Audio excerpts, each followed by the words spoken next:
Hey everyone, picture this. You're standing before the towering, intricately carved gates of an ancient Chinese palace, their dark wood gleaming under a rising sun, whispering secrets of a world long gone. Tonight, we're diving into that world, peeling back the silk curtains to reveal the wild, chaotic, and sometimes downright absurd lives of imperial concubines in dynastic China. These women lived in a place where every step was a performance, every smile a strategy. Can you imagine what it was like to wake up each day knowing your smallest gesture could tip the scales of an empire? That's the journey we're taking, so let's get ready to step into their story. Before we start, if you're as pumped as I am to uncover these hidden corners of history, hit that like button. It really helps keep these stories coming.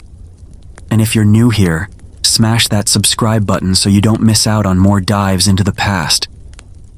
Oh, and drop a comment to let me know where you're watching from and what time it is there.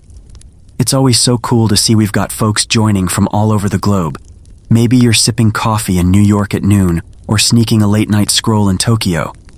Let's make this a worldwide history party. Now to set the mood, grab a warm drink, maybe some tea or hot cocoa, and sink into your favorite chair. Imagine the soft flicker of a candle casting shadows on your wall, its gentle hum pulling you into a quieter, older world. Let's leave the chaos of today behind and slip into a time where palace halls echoed with ambition, where every day was a high-stakes dance of beauty and power. These concubines weren't just living, they were surviving in a gilded cage where one wrong move could cost everything. But their world wasn't all glamour and grace. Picture this. While you're still dreaming of starlit skies, the first light of dawn creeps in, and for a concubine like Li-Mei, it's not a gentle wake-up call. No snooze button, no stretching lazily under warm blankets. Instead, it's a jolt, a sudden plunge into a day where every second is choreographed, and sleep is just a distant memory. The palace doesn't care if you're tired. It demands perfection before the roosters even crow. Let's follow Li-Mei as she's pulled from her silk sheets into the relentless rhythm of imperial life, where duty waits for no one. The first rays of dawn barely touch the palace's tiled roofs when Li-Mei's world erupts into chaos. No gentle stirring, no lingering in the warmth of her silk-draped bed. Instead, it's a full-on assault by a small army of attendants, their hands moving with the precision of soldiers prepping for battle. Li-Mei's eyes snap open as the heavy brocade curtains are yanked apart, letting in a cruel sliver of light that feels like a personal insult. She's still half lost in dreams of lotus ponds when a maid, all business, leans in close, her voice sharp as a blade. "Noble lady, rise as if the empire depends on your grace," she hisses, as if Li-Mei's groggy state is a crime against the dynasty. There's no time to protest. Another attendant's already splashing icy water on her face, the cold biting like a warning to shake off any trace of sleep. The absurdity of it all hits hard. While the rest of the world might yawn and stretch, Li-Mei's dragged from blissful oblivion into a high-stakes performance before she's even fully conscious. The maids work like they're sculpting a statue, not a person. One's tugging at her tangled hair, muttering about how it's an offense to the emperor's eyes. Another's scrubbing her skin with a cloth that smells faintly of jasmine and desperation. Puffy eyes? Unacceptable. A messy braid? Practically treason. In the Forbidden City, looking human is a luxury Li-Mei can't afford. She's got maybe 7 seconds to go from bleary-eyed mortal to celestial vision, or the court's sharp-tongued gossips will have her for breakfast. The stakes are brutal. One misstep, one visible flaw, and she could lose the emperor's fleeting favor, a currency more precious than gold in these halls. Li-Mei sits rigid, her heart pounding as the maids layer powders and oils, each touch a reminder that perfection isn't optional. It's survival. The mirror reflects a face that's hers but not, a polished mask hiding the exhaustion underneath. She can't even yawn. That's for peasants, not imperial concubines. The maids chatter softly, their words a mix of deference and judgment, as if her sleepy state is a personal failing. "The emperor expects divinity," one whispers, pinning a jade ornament into Li-Mei's hair with just enough force to make her wince. The message is clear. In this palace, appearances aren't just power. They're everything. A single drooping eyelid could spark whispers that reach the Empress by noon, costing Li-Mei her place in the delicate hierarchy. As the final hairpin is secured, Li-Mei's mind sharpens, the fog of sleep burned away by the pressure to perform. She's no longer just a woman waking up. She's a player in a game where every glance is a move, every flaw a checkmate. The morning's only just begun, and already she's bracing for the next challenge, facing the other concubines, a room full of rivals who can smell weakness like hounds on a hunt. With her face painted and her robes smoothed, Li-Mei steps out, ready to navigate the silent battlefield of the palace, where every smile hides a dagger. Li-Mei sits perfectly still, her breath shallow, as the attendants swarm around her like bees tending a particularly fussy flower. Each stroke of their brushes feels like a countdown, every dab of rouge a silent command to outshine the dozens of other women who'll glide through the palace halls today. The mirror in front of her is unforgiving, reflecting a face being molded into something ethereal, but Li-Mei's mind is racing. One wrong move, a smudged lip, a hairpin slightly askew, and the court's vultures will swoop in, ready to pick apart her imperfections. The attendant dusting her cheeks with powder mutters something about radiance befitting the emperor, but the sarcasm in her tone isn't lost on Li-Mei. It's as if even the maids know the game, look flawless or lose everything. Across the room, other concubines are being prepped, their own attendants fussing over silks and ornaments. Li-Mei steals a glance at Lady Wei, whose sharp smile gleams like polished jade, her eyes already scanning for weaknesses. Then there's Lady Hua, her hair piled high with pearl pins, each one screaming ambition. These women aren't just rivals. They're predators in pastel robes, each vying for a fleeting nod from an emperor who might not even remember their names. Li-Mei knows the score.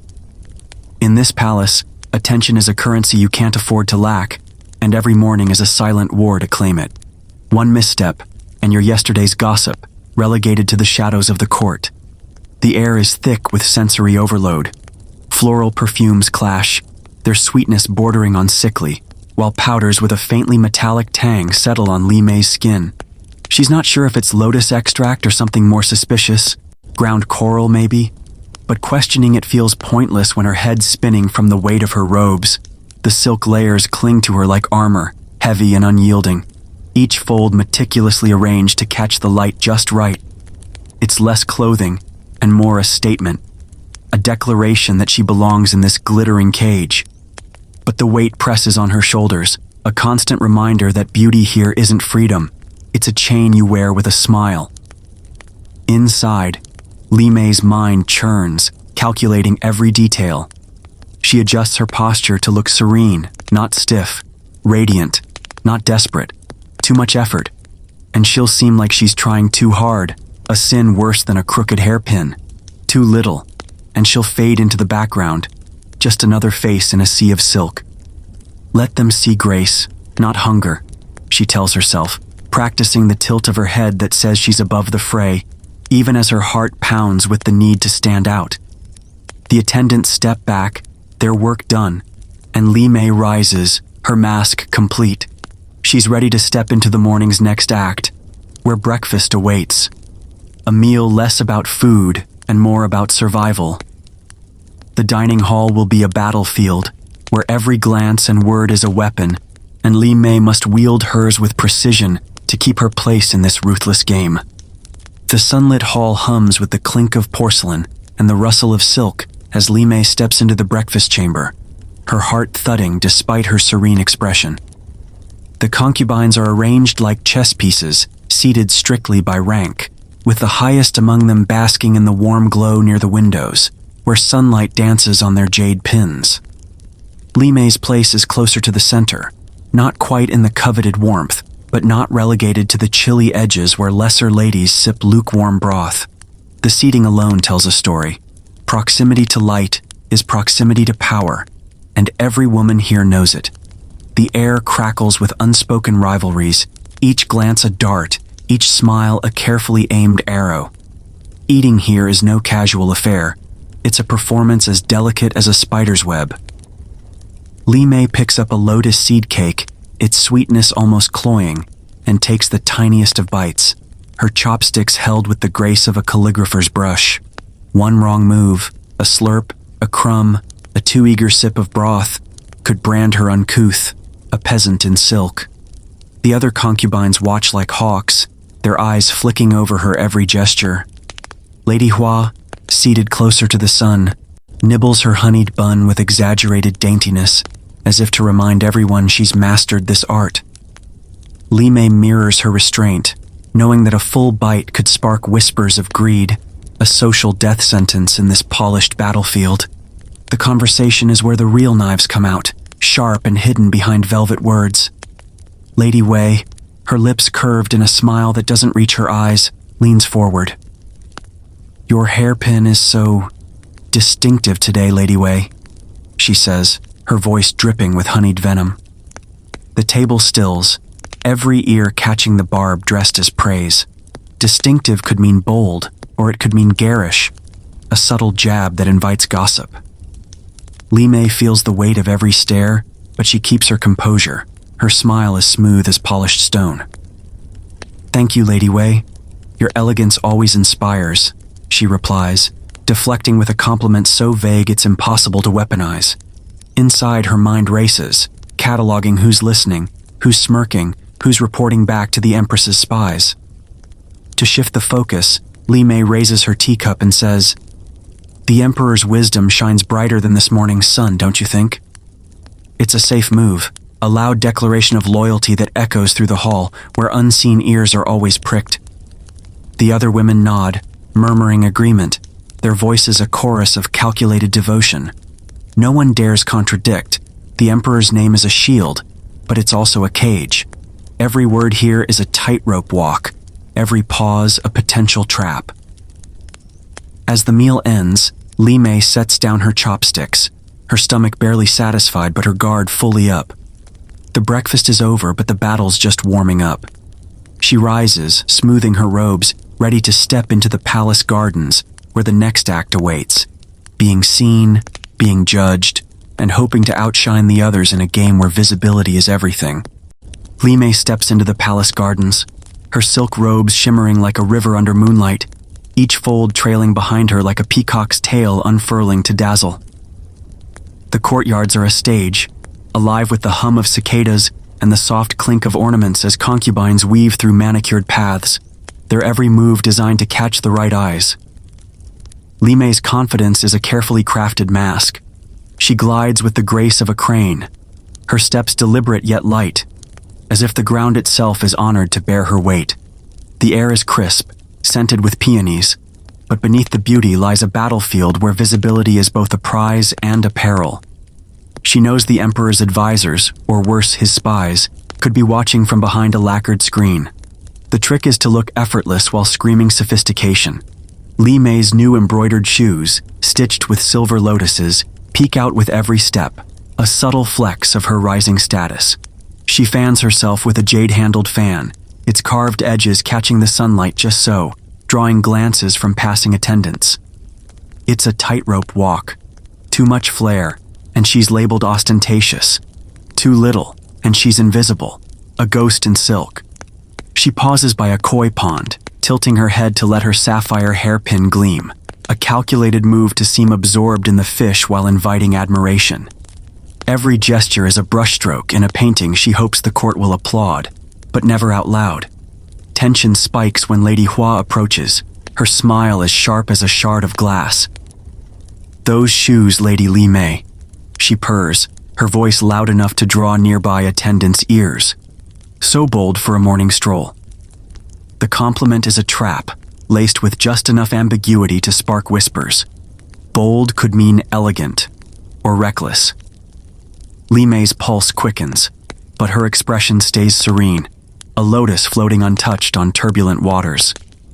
"Your kindness is a gift, Lady Hua," she replies, her tone soft but pointed, deflecting the jab while keeping the crowd guessing. The attendants' murmurs ripple like the pond's surface, and Li-Mei knows her shoes will be the talk of the servants' quarters by dusk.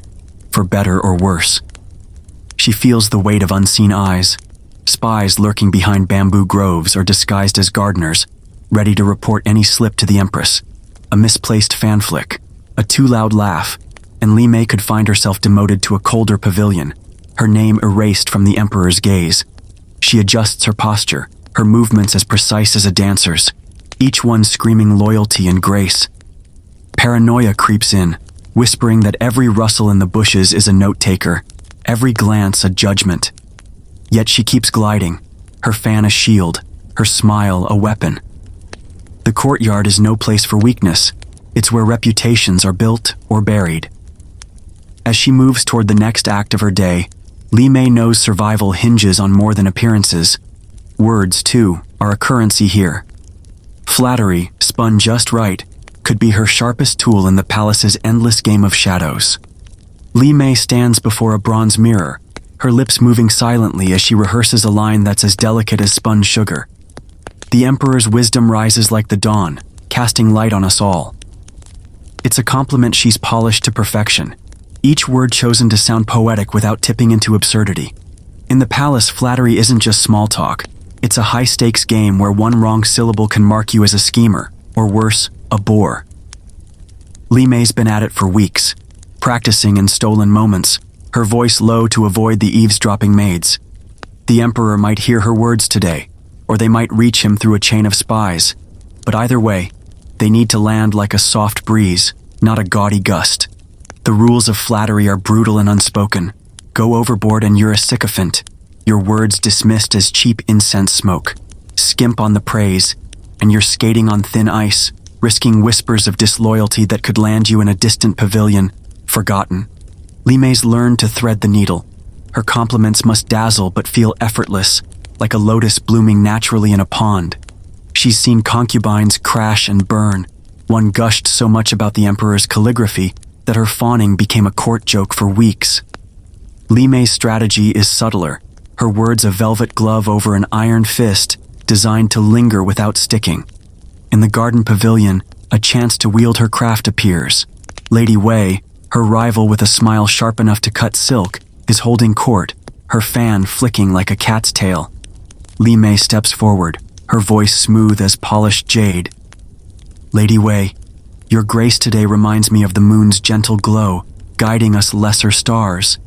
It's a masterstroke, praise that sounds sincere but plants a seed of doubt, implying Wei's light overshadows others. The other concubines pause, their eyes darting, and Wei's composure slips, her fan freezing mid-flick. Li-Mei catches the flicker of uncertainty in her rival's eyes and hides a smile. Confusion is her weapon, and she's just scored a quiet victory in this verbal chess match. This knack for flattery didn't come naturally. Li-Mei learned it in the shadowed halls, where elder concubines, their beauty fading but their tongues still sharp, drill the younger women like generals training recruits. Admire without groveling, one snapped, her eyes rolling at a novice's clumsy praise of the Emperor's horse. These sessions are less about poetry and more about survival, teaching how to weave devotion into every word without sounding like you're begging for scraps. Li-Mei soaked it up, memorizing phrases that balance charm and restraint, knowing one day her words could tip the scales of favor. The irony isn't lost on her. In a palace where truth is a luxury, flattery is the currency that keeps you alive. But even this verbal dance can't fully distract from the pressure of palace life. To stay sane, Li-Mei turns to the mandatory hobbies, embroidery, music, calligraphy, that are less about joy and more about keeping the madness of this gilded cage at bay. Li-Mei sits cross-legged in a quiet corner of the palace, her needle-piercing silk with the precision of a warrior's blade, stitching phoenixes that seem to blaze against the pale fabric. Each loop and tug is a test, not just of patience, but of loyalty. Every stitch must be flawless, a silent vow to the Emperor that she's worthy of her place. The task is meant to look like a refined pastime, a mark of a cultured lady. But to Li-Mei, it's a leash. The phoenixes, with their fiery tails, mock her own trapped spirit, forever rising but never free. The attendants nod approvingly, but their eyes linger, ready to report any slip in her focus as a sign of discontent. In this gilded cage, Even a dropped needle could spark whispers of rebellion. Then there's calligraphy, another so-called hobby that's more performance than pleasure. Li-Mei dips her brush in ink, her strokes forming a poem about peonies, their petals heavy with dew. On the surface, it's a delicate ode to nature, but the words hide a barb, a subtle jab at Lady Wei's overreaching ambition, her petals too bold, too eager to bloom. The other concubines, gathered to admire, murmur praise, but Li-Mei catches the glint in their eyes, decoding her veiled insult. It's a risky move. A poem too sharp could reach the Empress's ears, but in this world, art is a weapon, and Li-Mei wields it with care. The brush trembles slightly in her hand, not from nerves but from the weight of saying just enough without saying too much. When she's allowed a moment with the pipa, Li-Mei's fingers pluck its strings, coaxing out notes that drift like autumn leaves, wistful and heavy with longing. The music is supposed to charm, to suggest devotion to an emperor she sees maybe once a month if she's lucky. Each note carries a quiet ache, a yearning for a life beyond these walls, but she keeps her face soft, her eyes distant, as if the melody is all for him. The attendants listen, their heads tilted, searching for cracks in her performance. A tune too cheerful, too carefree, could be twisted into disloyalty, a sign she's not pining enough for imperial favor. So Li-Mei plays it safe, letting the pipa's strings sing of devotion she doesn't always feel, her heart a tightly guarded secret. These hobbies, embroidery, calligraphy, music, are less about joy and more about survival, a way to keep the madness of palace life at bay. Li-Mei pours herself into them, not out of passion but necessity, each task a fragile thread holding her sanity together. The pressure to appear content, to smile as she stitches or strums, is relentless. A sigh could be misread, a frown reported. As she sets down the pipa, her fingers stiff, she braces for the next act of the day. Lunch, where the real game begins.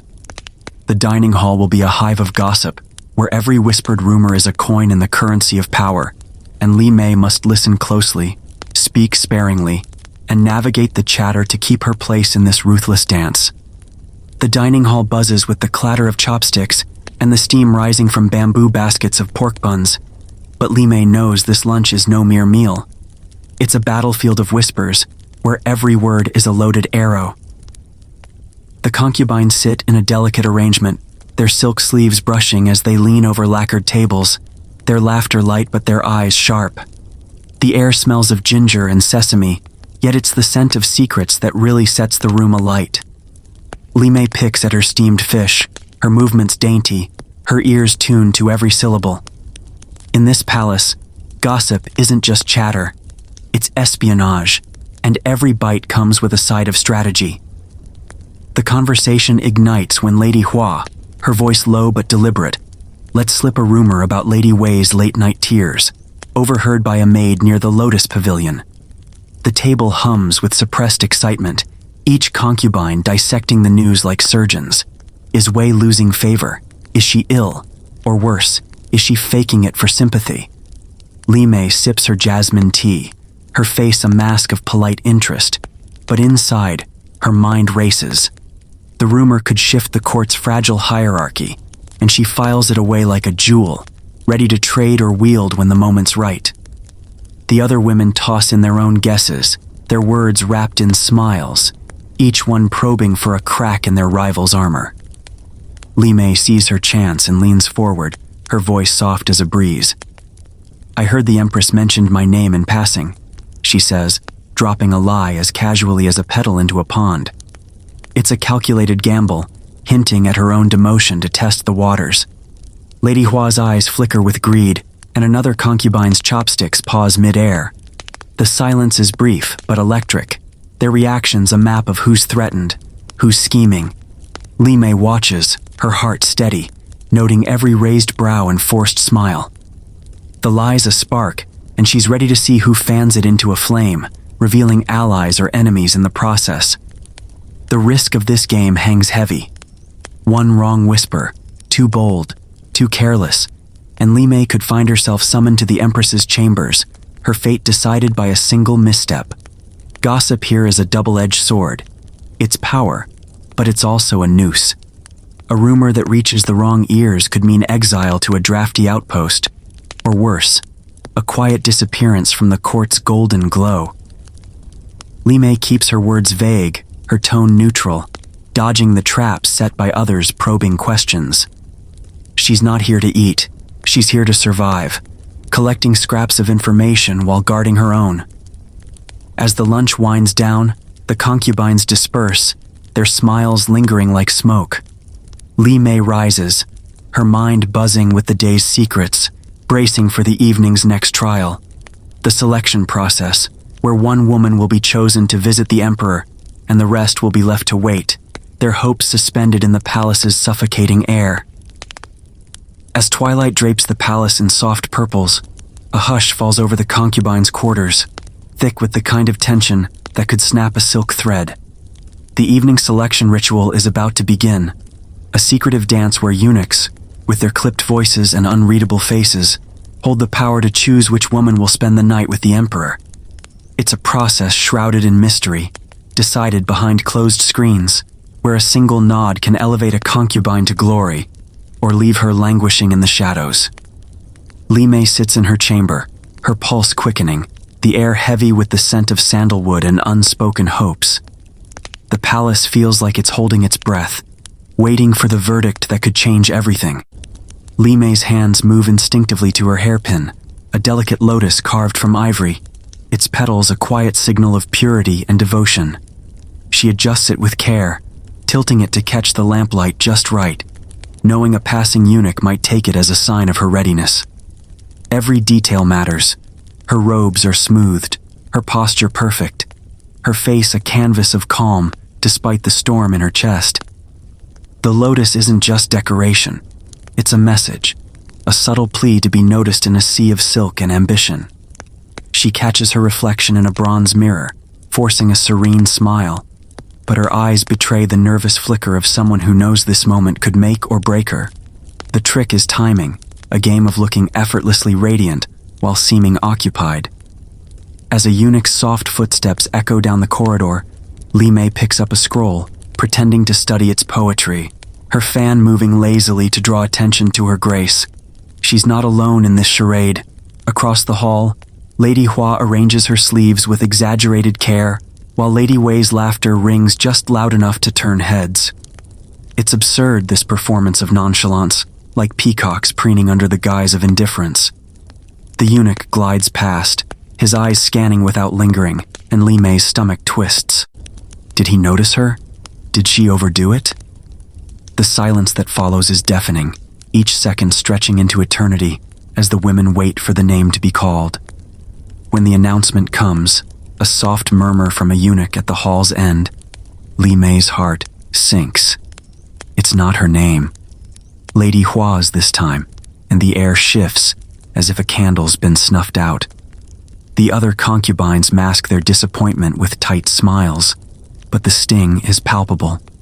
Hopes built up over days of careful planning, every hairpin, every practiced glance, collapse in an instant, deferred to another night, another chance. Li-Mei sets down her scroll, her fingers trembling slightly, and forces herself to nod graciously, as if it doesn't burn. The palace's game is cruel. For every woman chosen, a dozen are left to stew in their own longing.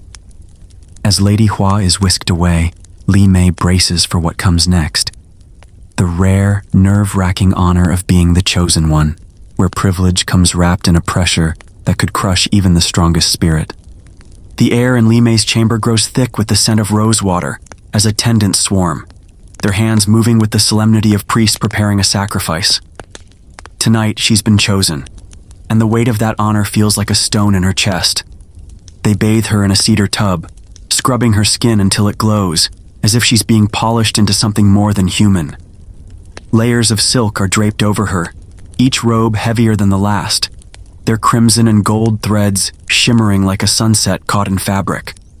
Every fold is adjusted, every seam smoothed, transforming Li-Mei into a vision of imperial perfection. Her breath catches, not from nerves, but but from the sheer effort of standing still under the scrutiny, knowing one misplaced hairpin could unravel her carefully built facade.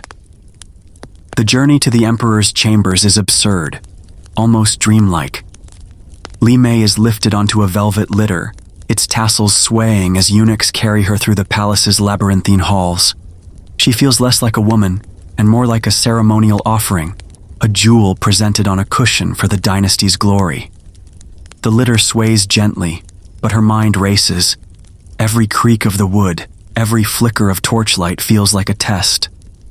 She keeps her face serene, her hands folded, though her fingers itch to fidget. The palace is silent save for the eunuch's soft steps, and Li-Mei wonders if they're judging her too, their blank faces hiding thoughts she'll never know. It's a performance before the performance, and she's already exhausted. In the Emperor's chambers, the air is heavy with incense, and Li-Mei's heart pounds as she kneels, her robes pooling like liquid gold. The Emperor, draped in dragon-embroidered silk, gestures for her to rise, his eyes distant yet expectant.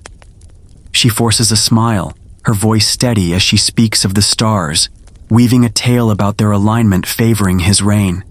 It's a safe topic, one she's rehearsed, but her exhaustion creeps in, a dull ache behind her eyes.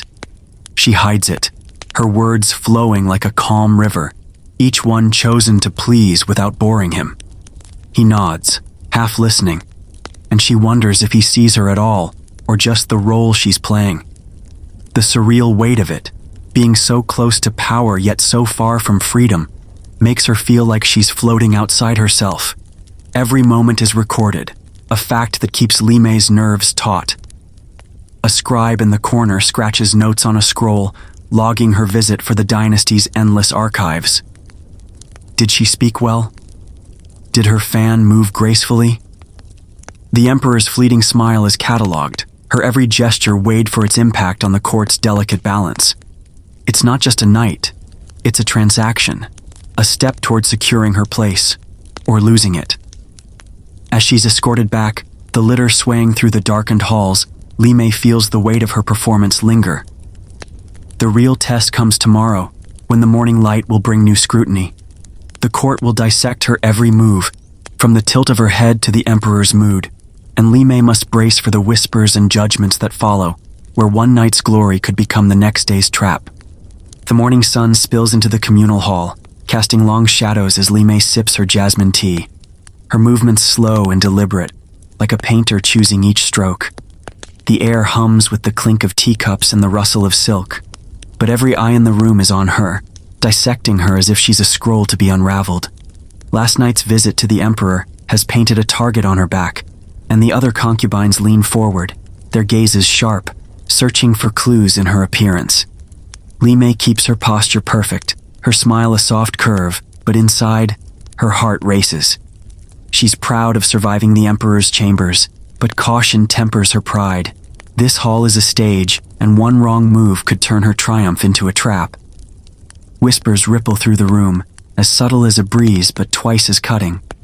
Lady Hua's eyes linger on Li-Mei's hair, slightly tousled despite the maid's efforts, and she murmurs to a companion, "Such a natural look today." The word lands like a pebble in a pond, sparking soft giggles that mask cruel speculation. Was Li-Mei's night with the Emperor a success, or did her disheveled strands hint at disfavor? A new jade bracelet on her wrist, a gift from the Emperor, glints in the light, and the whispers shift. Some call it elegant, others ostentatious. Each detail is a puzzle piece, and the court is piecing together her story, deciding if she's risen or stumbled in the invisible hierarchy. Li-Mei feels the weight of their stares, but meets them with serene ambiguity. When Lady Wei leans in, her voice sweet as poisoned honey, and says, "That bracelet, Lady Li-Mei, it's so bold for morning tea." Li-Mei's smile doesn't waver. "Your eye for beauty always inspires, Lady Wei," she replies. Her tone is smooth as polished stone, giving nothing away. It's a verbal sidestep, neither confirming nor denying the bracelet's significance, leaving the others grasping at shadows. She sips her tea, letting the warmth steady her nerves, knowing every word she speaks is a tightrope walk. The hall's chatter continues, but Li-Mei's vague deflection keeps her rivals guessing, their barbs dulled for now. Behind the scenes, the palace's machinery churns. A scribe, half hidden by a screen, scratches notes on a bamboo slip, logging every detail of Li-Mei's night for the Empress's spies. Did the Emperor smile? Did Li-Mei's laughter carry too far? The bracelet, the hair, even the way she holds her cup, everything is catalogued, fodder for the Empress's judgment. Li-Mei knows these records could secure her place or doom her to obscurity, and the thought makes her grip her teacup a little tighter. The morning scrutiny is relentless, each glance a test, each whisper a potential verdict. As she sets down her cup and rises, Li-Mei braces for what comes next, the rivalries, now sharper than ever, fueled by her night in the spotlight. The other concubines are already plotting, their smiles hiding daggers, ready to carve out their own place in the palace's unforgiving game. The palace hums with a new kind of warfare as Li-Mei steps into the rosewood-paneled hall, her confidence a polished veneer over the pulse of ambition in her veins. A poem is making the rounds, whispered by attendants and giggled over by concubines, its words sharp as a blade. The fading orchid droops in the emperor's shade. It's a vicious little verse aimed at Lady Hua, whose recent rise has sparked envy. The anonymous poet, likely a rival with a brush as cruel as her smile, paints Hua as a wilting flower, her favor slipping like petals in a storm. Li-Mei overhears the lines, her lips twitching with smug satisfaction. In this court, poetry isn't art, it's a dagger, and someone's just drawn blood. Li-Mei sees her chance to play the game. During a tea gathering, she dips her brush in ink, her strokes deliberate as she crafts a verse of her own. Lady Wei's grace dances like a crane on still waters, she recites, her voice soft but clear, her steps a melody of ambition's quiet song. The words sound like praise, but the sting lies in ambition, a subtle jab at Wei's relentless climb. The other concubines pause, their fans slowing, as Wei's smile tightens, caught off guard by the veiled insult wrapped in flattery. Li-Mei's heart races with the thrill of it, her poem a calculated strike that keeps her rivals off balance while she basks in the glow of her own cleverness. The room hums with tension, every word a spark that could ignite a feud. Gifts, too, become weapons in this silent war. Lady Hua, still smarting from the orchid poem, makes a show of presenting a pearl necklace to a lesser concubine, its luster, a loud declaration of her favor with the emperor. The gesture is less generosity and more a slap, meant to unsettle those, like Li-Mei, who've yet to receive such a prize. Li-Mei feels the jab, her fingers brushing her own jade bracelet, a reminder of her own precarious status. She counters with a serene nod, as if unmoved, but inside, she's tallying the score. Each gift is a move in the game, a way to flaunt power or sow doubt, and Li-Mei knows she must tread carefully to avoid being outshone. Hovering over it all is the Empress, her presence like a distant storm cloud. From her elevated seat she watches, her nods more potent than any spoken command. A single tilt of her head can lift a concubine to glory, or banish her to obscurity. Li-Mei feels the Empress's gaze, cold and unyielding, as she sips her tea, aware that every poem, every gift, every gesture is being weighed. The Empress's silence is her power, her oversight a reminder that no victory here is final. Li-Mei's confidence frays into aggression, her mind already plotting her next move. But in this suffocating world of daggers and verse, even ambition can feel like a cage. To find some control, Li-Mei turns to the whispers of omens and spirits, seeking signs in the palace's shadows to guide her through the chaos of rivalry. In the dim glow of her chamber, Li-Mei watches a candle flicker, its flame dancing like a restless spirit. She leans closer, her breath held, searching for meaning in its unsteady light. A steady burn would mean nothing, but this jittery flicker? It's a sign, she decides, her ancestors nodding approval from beyond, whispering she's still in the game. In the palace, where every day feels like a roll of the dice, Omens are a lifeline, a way to wrestle control from the chaos of rivalries and whispers. Li-Mei's not alone in this. Every concubine clings to signs, from a bird's flight to a tea leaf's curl, as if the universe itself might tip the scales in their favor.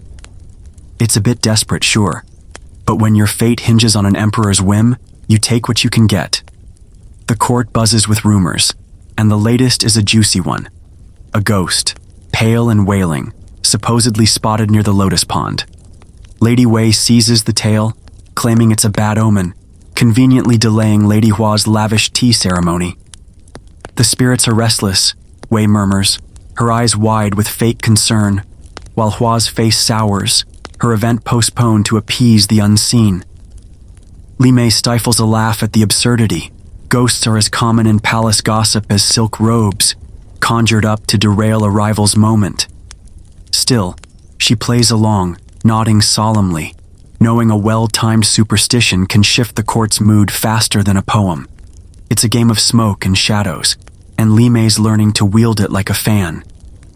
To cement her own spiritual armor, Li-Mei visits the palace temple, a quiet sanctuary where incense curls like dragon's breath. She lights a stick, its smoky tendrils a public show of piety, her prayers for the emperor's favor loud enough for the hovering attendants to hear. "May the heavens guide his gaze," she intones, kneeling before a jade Buddha, her silk sleeves arranged just so. It's less about faith and more about optics. Every gesture is a performance, a signal she's devoted, not scheming. The other concubines watch, some copying her devotion, others whispering about her motives. Li-Mei keeps her face serene, but her mind tallies who's watching, who's reporting back to the empress. The emperor's own obsession with astrology sets the palace's pulse. When he consults his star charts, declaring the heavens favor bold decisions, the court hums with nervous energy, every concubine scrambling to align with his cosmic mood. A favorable reading could mean more visits, a bad one, and they're all tiptoeing around his temper. Li-Mei adjusts her smile, her words, even her hairpins to match the celestial vibe, knowing one wrong move could be blamed on a misaligned star. It's exhausting, this dance with the unseen, but it's also a strange comfort, a way to pretend she has a say in her fate. Yet beneath the incense and omens, a harsher truth looms.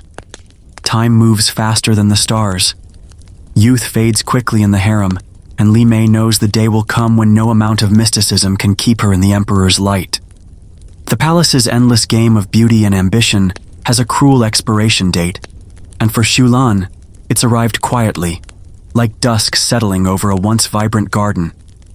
Now in her late 30s, she's been gently ushered to a quieter pavilion, its walls lined with faded tapestries, far from the glittering heart of the court. Her silk robes, once vivid as a phoenix's plume, are simpler now, her hairpins less ornate. The emperor's gaze no longer lingers on her, his attention snared by younger faces like Li-Mei's. Xulan moves through her days with a measured grace, her steps slower, her smile tinged with a melancholy that clings like morning mist. The court still nods to her, but it's a courtesy, not a crown, and she feels the weight of her diminished role with every glance. Yet Xulan clings to her rituals, finding solace where status once ruled. In her small chamber, she dips her brush in ink, tracing characters on rice paper with a steady hand. Her calligraphy, once a performance to dazzle the emperor, is now a quiet act of defiance against time. Each stroke, a poem about fleeting clouds or wilting lotuses, holds her regrets and her resilience, a way to anchor herself in a world that's moved on. The ink's sharp scent and the paper's soft rustle are her companions, replacing the chatter of attendants who once fussed over her. She writes not for praise, but for herself, a small rebellion against the palace's demand for eternal youth. Her role has shifted, and Xulan leans into it with cryptic wisdom. Younger concubines, like Li-Mei, seek her out, their eyes wide with ambition, but shadowed by fear. In the shade of a plum tree, Xulan offers advice wrapped in riddles. A crane soars highest when it rides the wind, not fights it. Li-Mei frowns, parsing the words, and Xulan hides a smile, knowing the girl will learn, or fall on her own. She guides them not with warmth, but with a quiet authority, her words sharp enough to cut through their naivety. The younger women listen, some with awe, others with impatience, unaware that Xulan's counsel is her last hold on influence, a way to shape the court from its edges. There's a bittersweet freedom in stepping out of the spotlight. No longer scrutinized for every hair or gesture, Xulan can breathe, her laughter less guarded, her thoughts less calculated. But the freedom comes with a sting. Regret lingers like a half-forgotten song. She wonders about the nights she spent chasing the Emperor's favor, the poems she wrote, the smiles she forced. Was it worth it? The question haunts her, but she buries it, focusing on her ink and her quiet pavilion. The palace's relentless game goes on, but Xulan's part is different now, a shadow role with its own dignity. As she sets down her brush, she thinks of the rare moments that still punctuate this life. Gifts, feasts, fleeting honors, that remind even the fated of their place in the palace's glittering orbit. A soft knock at dawn brings a eunuch to Li-Mei's chamber, his hands cradling a lacquered box as if it holds the moon itself. Inside lies a silk fan, its peacock feathers shimmering with emerald and sapphire threads, a gift straight from the Emperor's hand. Li-Mei's fingers tremble as she lifts it, the weight light but its meaning heavy, a status symbol that screams she's caught his eye. The joy hits her like a spark, bright and fleeting, warming her chest before it cools into something sharper. Strategy. In the palace, gifts aren't just trinkets. They're currency, as potent as gold, and this fan is a glittering coin she must spend wisely. She closes the box, her mind already spinning with how to wield it. Later, in the palace gardens, Li-Mei glides along the pebbled paths, the fan dangling from her wrist, its colors flashing like a banner of victory. Her steps are deliberate, her silk robes swaying just enough to draw eyes. She pauses by a cherry blossom tree, fanning herself with slow, graceful arcs, ensuring every concubine and attendant notices the peacock's gleam. Lady Hua's smile tightens, her own plain ivory fan suddenly lackluster, while Lady Wei's eyes narrow, calculating. Li-Mei keeps her expression serene, as if the fan's just an afterthought, but inside, she's counting the glances, measuring the envy. This isn't vanity, it's a performance, a way to cement her place in the court's invisible hierarchy. The gift sparks gossip faster than a flame catches dry grass. By noon, whispers ripple through the pavilions. Li-Mei's fan. Did you see the pearls? The Emperor must favor her now. Or is it a test? The words swirl, some laced with awe, others with venom, as the court dissects what the fan means for her status. Li-Mei overhears a maid muttering about her sudden rise, and she hides a smile, knowing the rumors are her allies. For now. But the chatter is a double-edged sword. Too much attention could paint her as a threat, inviting the Empress's cold scrutiny or a rival's sharper schemes. The fan, for all its beauty, is a beacon, and Li-Mei must tread carefully to keep its glow from burning her. Gifts like these are never just gestures. They're weapons, wielded to build alliances or stoke jealousy. Li-Mei could gift a lesser concubine a ribbon from her own stores, a subtle move to secure loyalty, or flaunt the fan at a tea gathering to unsettle Lady Hua further. She's seen it before. A pearl necklace from the Emperor turned Lady Wei into a temporary queen, her gifts to others buying smiles and secrets. But Li-Mei knows the game's rules. Every jewel comes with a price. Showing off too much could mark her as greedy, too little as ungrateful. She fans herself, the peacock feathers a quiet taunt, but her mind is on the bigger threat. Favor is fickle. One day the Emperor's gifts lift you, the next, they're gone, and the fall from grace is a long, cold drop into the palace's shadows. The palace's golden glow can turn cold in an instant, and for Lady Chen, the chill has already settled in. Once a radiant figure at court banquets, her laughter mingling with the clink of jade cups, she's now a ghost at the table, ignored for 3 consecutive feasts. Her silk robes, once the envy of the court, hang heavy, their crimson fading like her status. Li-Mei watches from across the hall, Her own peacock fan still a badge of favor, but a knot of dread tightens in her chest. Chen's absence from the Emperor's gaze is a warning etched in every forced smile, every averted eye. The court's hierarchy is merciless, and Chen's crumble is a reminder that confidence can vanish faster than morning mist. Whispers follow Chen like shadows, each one darker than the last. At breakfast, a maid lets slip a rumor of poison in her tea. A subtle threat, as common in the palace as the scent of jasmine. The story spreads, half true or wholly invented, painting Chen as a target, her fall a spectacle for the court to dissect. Did she offend the Empress? Slight a powerful eunuch? Or was her beauty simply not enough to hold the Emperor's fleeting attention? Li-Mei overhears the chatter, her fingers tightening around her fan, knowing the same whispers could turn on her. Poison isn't always literal. A well-placed rumor can kill a reputation just as surely, leaving its victim to rot in the court's memory. By week's end, Chen's fate is sealed with a polite cruelty. She's reassigned to a distant pavilion, its walls damp and its windows facing away from the palace's heart. It's exile dressed in silk, a quiet banishment where she'll live out her days tending to forgotten gardens, her name erased from the Emperor's scrolls. Li-Mei passes the pavilion one morning, catching a glimpse of Chen's silhouette, her once proud posture now slumped, arranging peonies with hands that no longer tremble with ambition. The sight sends a shiver through Li-Mei, a reminder of how fragile favor is. Chen's fall wasn't loud, no scandal, no public disgrace, just a slow fade, as if she'd never shone at all. The fear of such a fate haunts every concubine, Li-Mei included. Years of careful maneuvering, every smile, every poem, every perfectly timed fan flick can be undone by one mistake.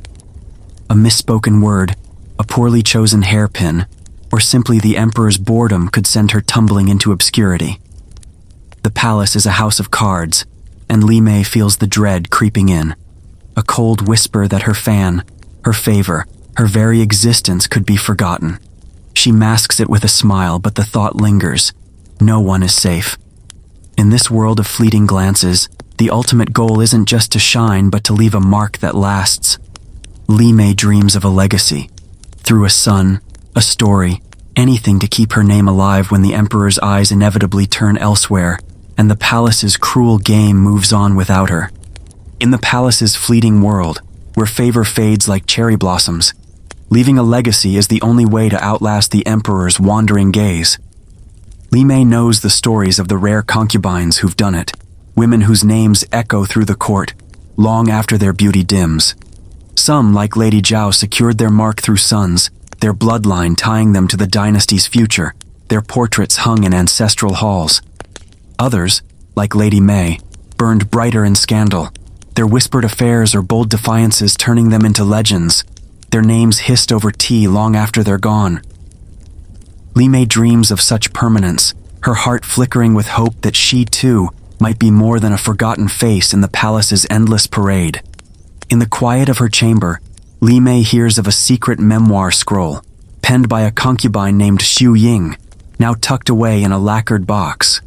The scroll, written in moonlight when spies slept, details the court's intrigues, betrayals, whispered plots, and the Emperor's fleeting moods.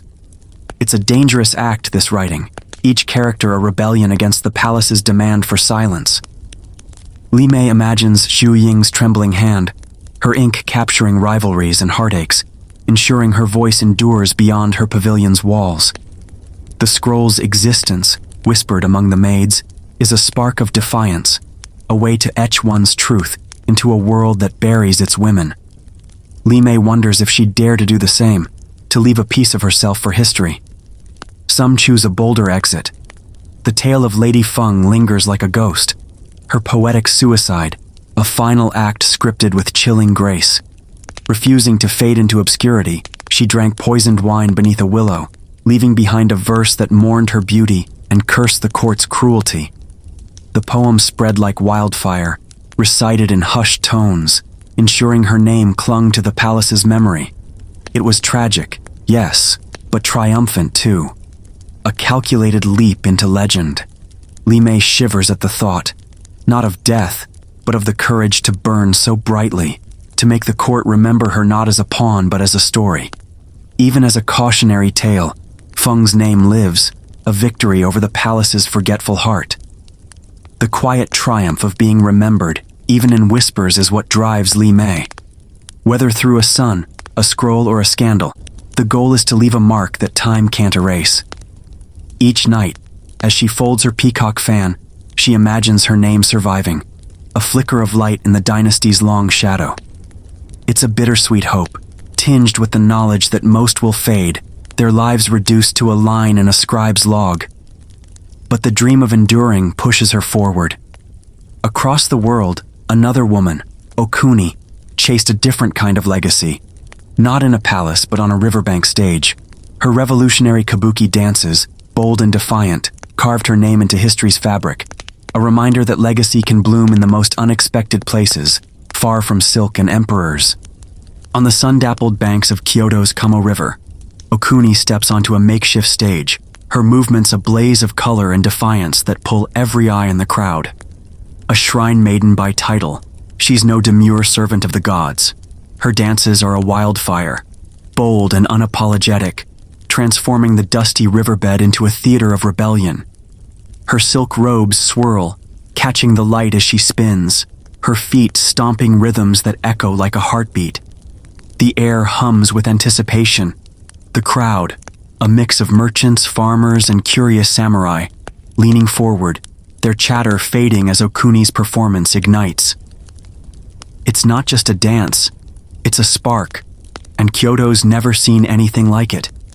Okuni's gestures are a delicious jab at the powerful, her hands mimicking the stiff bows of priests or the haughty strides of nobles. With a flick of her fan, she mocks a monk's sermon, her exaggerated pout drawing roars of laughter from the crowd. Another flourish, and she's a pompous lord, her sash swinging as if it carries the weight of his ego. The audience eats it up, their cheers drowning out the river's rush, delighted by her audacity to poke at those untouchable figures. It's satire wrapped in silk, and Okuni wields it like a blade, her eyes glinting with mischief as she dances on the edge of what's allowed, daring the world to stop her. What sets tongues wagging is her defiance of tradition. Okuni mixes male and female costumes with a flair that's as shocking as it is magnetic. One moment, she's in a man's hakama, strutting with a samurai's swagger. The next, she's draped in a woman's kimono, her movements soft but commanding. The crowd gasps, then cheers louder, hooked on the way she blurs lines that society's drawn in stone. Her hair, half loose like a warrior's, half pinned with a woman's combs, is a statement in itself. It's not just performance, it's a rebellion, a refusal to be boxed in by Kyoto's rigid rules, and every step screams her freedom. The crowd's obsession grows like vines, wrapping around Okuni's every move. Merchants linger after dark, hoping for one more dance. Women whisper her name with a mix of awe and envy. Even samurai, their swords gleaming, can't look away, drawn to her subversive charm like moths to a lantern. "She's a storm in silk," one vendor mutters, tossing coins into her basket, while a young girl clutches her mother's sleeve, eyes wide with dreams of such boldness. Okuni's dances aren't just entertainment, they're a call to the crowd's own restless spirits, a mirror to their unspoken desires. Her stage by the river becomes Kyoto's beating heart, alive with the thrill of something new. But such fire draws eyes beyond the adoring crowds, eyes that see her audacity as a threat, setting the stage for a backlash that will try to dim her light. The Kamo River's banks, once alive with Okuni's defiant dances, now carry a heavier air as the shogunate's decree lands like a stone in still water. In 1629, the authorities, their faces stern as temple statues, declare women's kabuki forbidden, branding it a moral poison that corrupts Kyoto's orderly soul. The proclamation, read in the city square, accuses Okuni and her troupe of stirring improper desires, their performances a spark too dangerous for the shogunate's tightly woven society. The edict is final. No more women on the riverbed stages, no more swirling silks mocking priests or nobles. The crowd listens in silence, the weight of the band sinking in, but beneath the surface, a current of defiance hums, refusing to be stilled. The people mourn as if they've lost a festival's heart. Merchants who once tossed coins at Okuni's feet now linger by the river, their chatter tinged with loss. "She made us laugh, made us feel alive," one grumbles, kicking a pebble into the water, while a young woman sighs, clutching a fan painted with Okuni's likeness. The crowds crave her dances, their hunger sharper now that they're forbidden. Makeshift stages stand empty, the river's rush a sad echo of the cheers that once filled the air. Yet in tea houses and back alleys, whispers of Okuni's performances persist, her name a secret shared like contraband, fueling a quiet rebellion against the shogunate's iron grip. The stage doesn't stay dark for long. The shogunate, grudgingly practical, allows kabuki to continue, but with a twist. Young boys, known as wakashu, take the roles once owned by women. These youths, their faces powdered and their voices high, step onto the riverbank, mimicking Okuni's flair with a mix of awkward grace and bold mimicry. The crowd, hesitant at first, soon flocks back, drawn to the spectacle of boys in silks, their dances a strange echo of Okuni's fire. A vendor mutters, "It's not her, but it's close enough," tossing a coin as a wakashu twirls, his kimono catching the light. The shift keeps kabuki alive, but it's a compromise laced with tension. The shogunates control a shadow over every performance. The irony is delicious. The ban, meant to snuff out kabuki's scandalous spark, only fans its flames. By outlawing women, the shogunate makes the art form more alluring, its forbidden edge drawing larger crowds. Tea houses buzz with talk of the wakashu, their youthful beauty and daring moves whispered about in the same hushed tones once reserved for Okuni. The performances, now tinged with the thrill of defiance, become a symbol of what the shogunate can't fully tame. Every twirl, every satirical jab at a noble's ego, carries Okuni's spirit, a middle finger to the authorities cloaked in silk. But this new chapter, vibrant as it is, brings its own troubles, as the wakashu's charm stirs fresh controversies, pulling the shogunate's gaze back to the stage with renewed suspicion. The Kamo River's banks pulse with fresh energy as young boys, barely out of childhood, take the stage, their faces dusted with powder and their movements a playful echo of Okuni's fiery dances. These wakashu, with their delicate features and bold gestures, twirl in silk kimonos, mimicking her satirical swipes at priests and samurai with a cheeky grin. Their beauty is magnetic, a blend of youthful charm and staged audacity that pulls in crowds like moths to a lantern. Merchants, geishas, even stern-faced warriors cram the riverbed, their cheers drowning out the water's rush. A vendor nudges his neighbor, whispering, "That one's got Okuni's spark," as a boy flutters a fan, mocking a lord's pomp. The fascination is electric, and Kyoto's buzzing with it. The makeshift theaters become more than stages. They're social cauldrons, where class lines blur in the heat of the spectacle. Farmers rub shoulders with nobles, their laughter mingling as a wakashu struts in a half-male, half-female costume, defying every rule of propriety. Tea houses nearby overflow with gossip, the air thick with talk of the boy's allure. Too pretty for their own good, a matron clucks, her eyes lingering a bit too long. The performances spark whispers of scandal. Some say the wakashu are more than performers, their beauty a lure for unsavory desires. The crowds don't care. They're hooked, tossing coins and shouting for encores, drawn to the dangerous thrill of something so bold in a world of rigid order. The shogunate, ever watchful, smells trouble.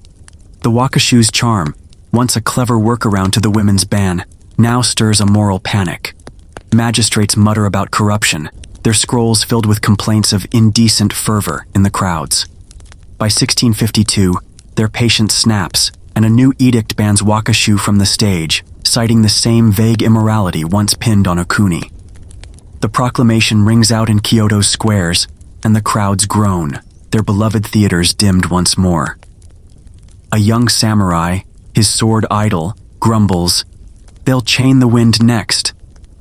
The ban is meant to restore order, but it only fuels the whispers, the wakashu's forbidden allure now a legend whispered in sake-soaked corners. Kabuki, though, is a stubborn weed, refusing to wither. The stages don't stay dark. They evolve, with adult men stepping in to create yaro kabuki. These performers, hardened by years and less delicate than their wakashu predecessors, bring a new energy, grittier, but no less captivating. They keep Okuni's spirit alive, their dances still laced with satire, their costumes a nod to her defiance. The crowds return, hesitant at first, then roaring, as the theaters reclaim their place as Kyoto's heartbeat. The shogunate's bans, meant to kill kabuki's fire, only temper it, forging a tougher art form that laughs in the face of restriction. But this new era brings fresh challenges, as performers carve out distinct roles, onagata and tachiyaku, that will shape kabuki's soul, carrying Okuni's rebellion into a polished, defiant future. As kabuki shakes off the shogunate's latest ban, Kyoto's stages come alive with a new kind of artistry, one that carves its own path through the ashes of restriction. Onagata actors, men trained to embody a stylized vision of feminine grace, step into the spotlight, their movements a delicate dance of precision and illusion. They don't just mimic women, they craft an ideal, their gestures soft as falling petals, their voices pitched to a melodic lilt. An onagata sweeps across the stage, kimono trailing like a river, his fan fluttering with the elegance of a crane's wing. It's not a woman, it's better, a merchant whispers, awestruck, as the actor's painted face conveys heartbreak with a single tilt of the head. Years of discipline shape this art, every step a testament to Okuni's defiant spirit reborn in a new form. In contrast, tachiyaku performers stride onto the stage, their presence a thunderclap of bold masculinity. These men embody heroes and villains, their movements sharp and rhythmic, like a drumbeat driving the story forward. A tachiyaku stomps, his sword raised, voice booming as he plays a samurai defying fate, his robe's bold lines amplifying his power. The crowd leans in, caught by the raw energy, as he slashes the air with a fan, each gesture a pulse of defiance. That's a man who owns the stage, a samurai in the audience mutters, his hand twitching as if to join the fight. The tachiyaku's art is in the swagger, the unyielding stance, a crafted ideal of strength that echoes the warrior spirit of old Japan. The magic of kabuki lies in the clash of these styles, onagata's delicate grace colliding with tachiyaku's fierce intensity, like silk meeting steel.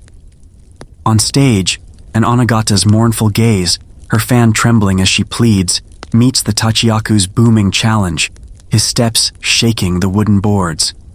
The contrast weaves a dramatic tension that holds the audience spellbound, their cheers erupting as the story unfolds in exaggerated, larger-than-life strokes.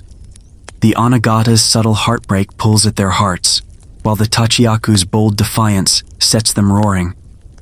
This interplay, born from necessity after the bans, becomes kabuki's heartbeat, a balance of yin and yang that turns every performance into a spectacle of human extremes. The audience can't get enough, packing the riverbank theaters to watch these codified roles bring myths and dramas to life. Farmers and lords alike hoot and clap, swept up by the grandeur of it all. Onagata as tragic lovers, tachiyaku as unyielding heroes, each performance a world bigger than their own. It's like the gods themselves are speaking, a young girl whispers, clutching a woodblock print of her favorite actor. The triumph is undeniable. Kabuki, battered by bans, has adapted and soared, its disciplined artistry of victory over the shogunate's chains. But this success fuels a new chapter, as theaters grow from riverbed stages to grand structures, their technical and cultural evolution weaving kabuki deeper into Japan's soul, carrying Okuni's rebellion into a dazzling future.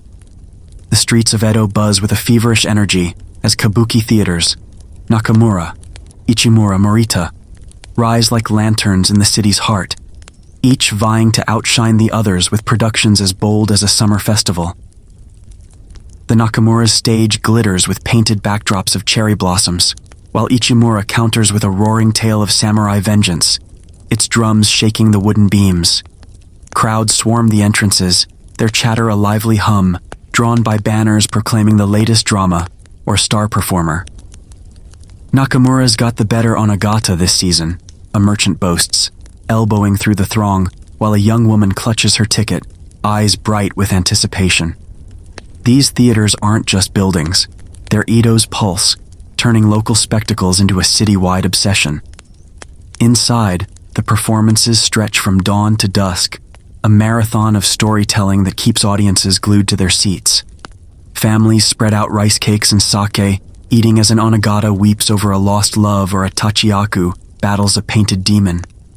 The air smells of soy and sweat, the crowd a mix of farmers, artisans, and samurai, all shouting or laughing as the story unfolds. "Pass the dumplings," a boy calls, barely glancing from the stage, while his mother gossips with a neighbor about the actor's rumored affair. The theater's a living room for the city, where strangers become friends over a shared gasp or cheer. The day-long shows weaving them into kabuki's spell, a celebration that feels like it could swallow time itself.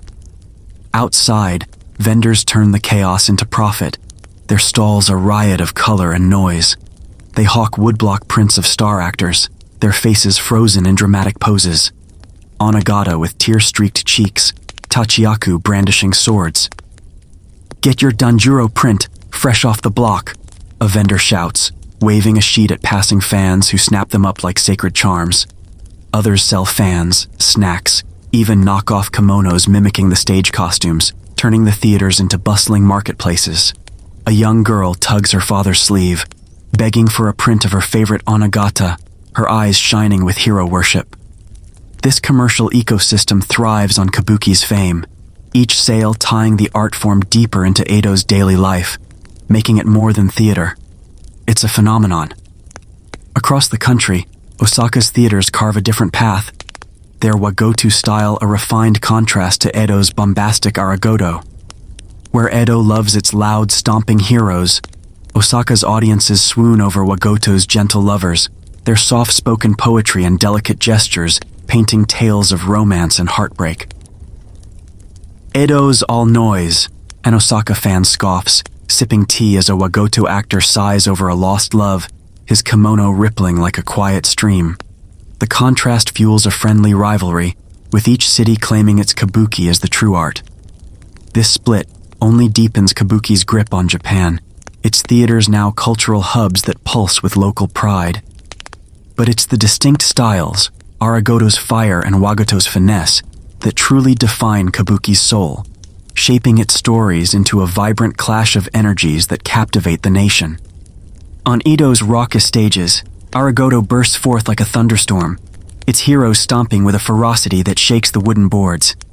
Led by the legendary Ichikawa Danjuro, these performances are all fire and muscle, with actors decked in bold reds and blacks, their faces painted with fierce kumadori lines that scream defiance. Danjuro, a titan of the Nakamura theater, strides as a warrior god, his voice booming like a war drum, slashing the air with a fan as he battles mythical foes. "That's Edo's heart!" a blacksmith roars from the crowd, fist raised, as the stage vibrates with aragoto's raw power. It's larger than life, a spectacle of stomping feet and exaggerated poses that channels the city's gritty, unyielding spirit, making every clash feel like a victory over fate itself.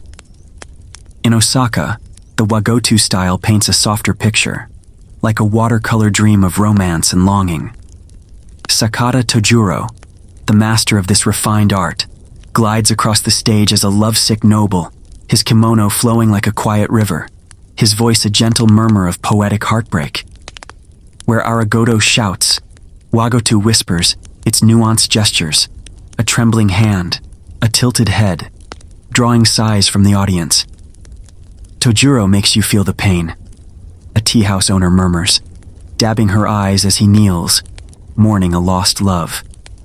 Osaka's crowds adore this delicate dance, a mirror to their city's polished charm, where emotion trumps bravado, and every sigh is a story.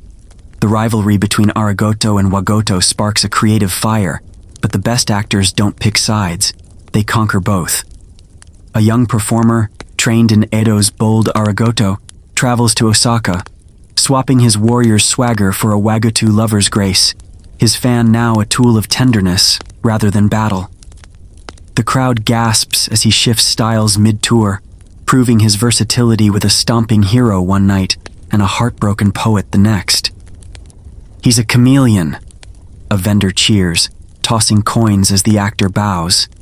These cross-city tours, grueling but glorious, weave a thread of harmony between the styles, showing kabuki's strength lies in its duality. Edo's fire meeting Osaka's finesse, like a storm calming into a breeze.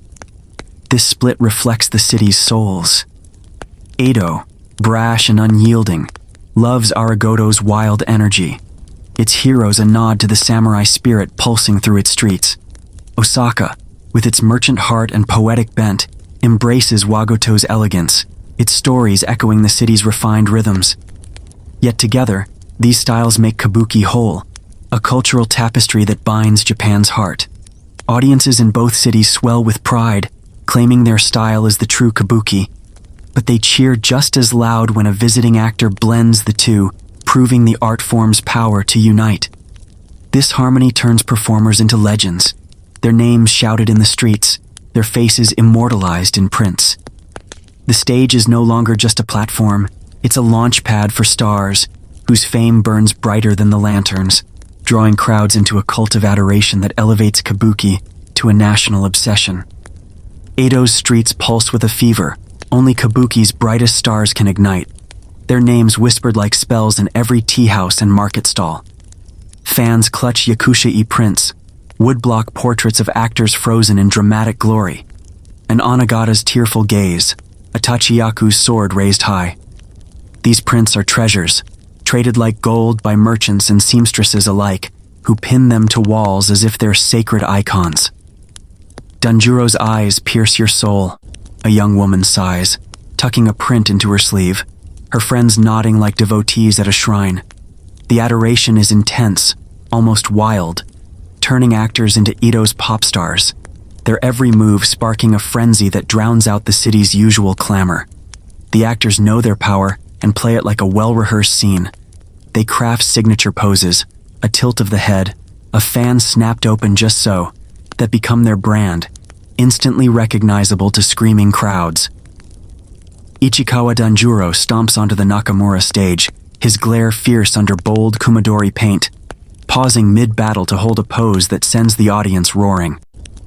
In Osaka, Sakata Tojuro sweeps his sleeve with a lover's grace, his wistful smile a trademark that haunts fans' dreams. Nobody does heartbreak like Tojuro, a sake vendor boasts, mimicking the actor's gesture. These performers don't just act, they build empires of style, their every flourish a hook that keeps the crowds coming back, coins in hand. But fandom breeds chaos, and Edo's streets hum with rivalries as fierce as any stage battle. Fans of Danjuro clash with Tojuro's devotees, their arguments spilling into brawls outside theaters. "Danjuro's the true kabuki!" a blacksmith shouts, dodging a thrown sandal from a Tojuro supporter. Scandals fuel the fire. Whispers of an Onagata's affair with a samurai, or a Tachiyaku caught gambling in a back alley, spread faster than a stage drum roll. "He's too pretty to be proper," a matron clucks, though her eyes linger on the actor's print. The gossip only deepens the obsession, each rumor a spark that keeps the stars' names alive, their flaws as captivating as their performances. Yet for all their glory, these actors walk a tightrope. The masses adore them, tossing coins and shouting their names, but the shogunate eyes them with suspicion, like foxes loose in a henhouse. Authorities mutter about moral decay, their scrolls decrying the actor's influence over impressionable crowds.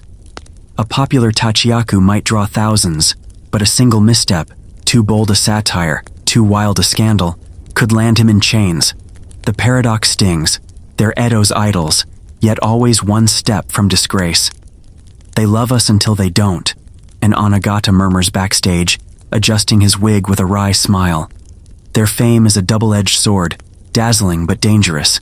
That brilliance shines brightest in their costumes and makeup, where every thread and stroke becomes a spectacle, turning the stage into a canvas of vibrant, untamed artistry that keeps the crowds and the shogunate watching.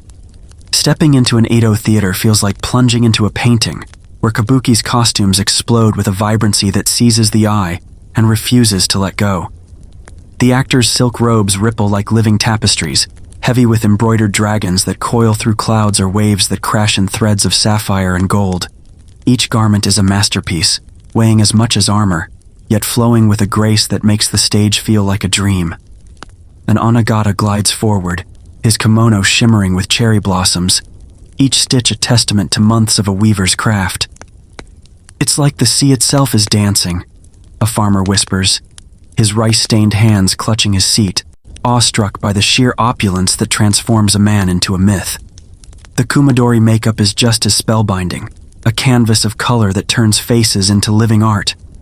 Red streaks blaze across a hero's cheeks, shouting virtue and courage, while a villain's blue and black lines twist like storm clouds, marking his treachery. An actor pauses mid-scene, his painted face catching the lantern light, and the crowd gasps as his expression shifts. Anger, sorrow, defiance, all amplified by the bold hues.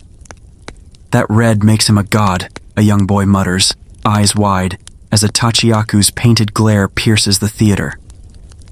The makeup isn't just decoration, it's a language, telling the audience who to cheer or hiss before a single word is spoken, a visual poetry that binds them to the story. Then comes the hikinuki, a moment of pure stage magic that sends the crowd roaring. In a flash, an actor tugs hidden strings, and his outer robe falls away, revealing a new costume and a new role beneath.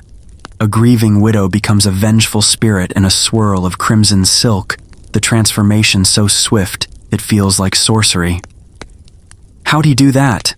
a merchant yelps, nearly dropping his sake as the theater erupts in cheers. These costume changes aren't just tricks, they're plot twists woven into fabric, shifting the story's heart in a single, dramatic swoop. The audience leans forward, hooked, as the actor's new role reshapes the tale before their eyes. Wigs and stage effects push the spectacle further, amplifying kabuki's larger-than-life world. Towering wigs, adorned with combs or ribbons, crown an Anagata's head, their height signaling a noble's grace or a ghost's menace. Smoke swirls, trapdoors snap open, and painted backdrops shift to mimic storms or moonlit nights, pulling the crowd deeper into the illusion. "It's like the stage is alive," a seamstress whispers, her fingers itching to touch the wig's intricate braids. These elements, robes, makeup, wigs, effects, aren't just props. They're the pulse of kabuki, turning stories into sensory feasts. But beneath the dazzle lies a deeper game, as actors and playwrights weave subtle defiance into their art, slipping past the shogunate's watchful censors with clever metaphors and coded gestures that keep kabuki's rebellious spirit burning. In Edo's lantern-lit theaters, the shogunate's shadow looms large, its censors prowling like hawks, ready to pounce on any whiff of rebellion. Their edicts are clear. No political themes, no critiques of the ruling order, no plays that stir unrest. The penalty is harsh, actors jailed, theaters shuttered, playwrights silenced. Yet, kabuki's spirit is a slippery thing, and its artists tread carefully, their caution a mask for a quiet defiance that pulses beneath the stage's surface. Playwrights, actors, and audiences alike know the game. To speak truth, you must hide it in plain sight, wrapping dissent in silk and metaphor to keep the censors guessing.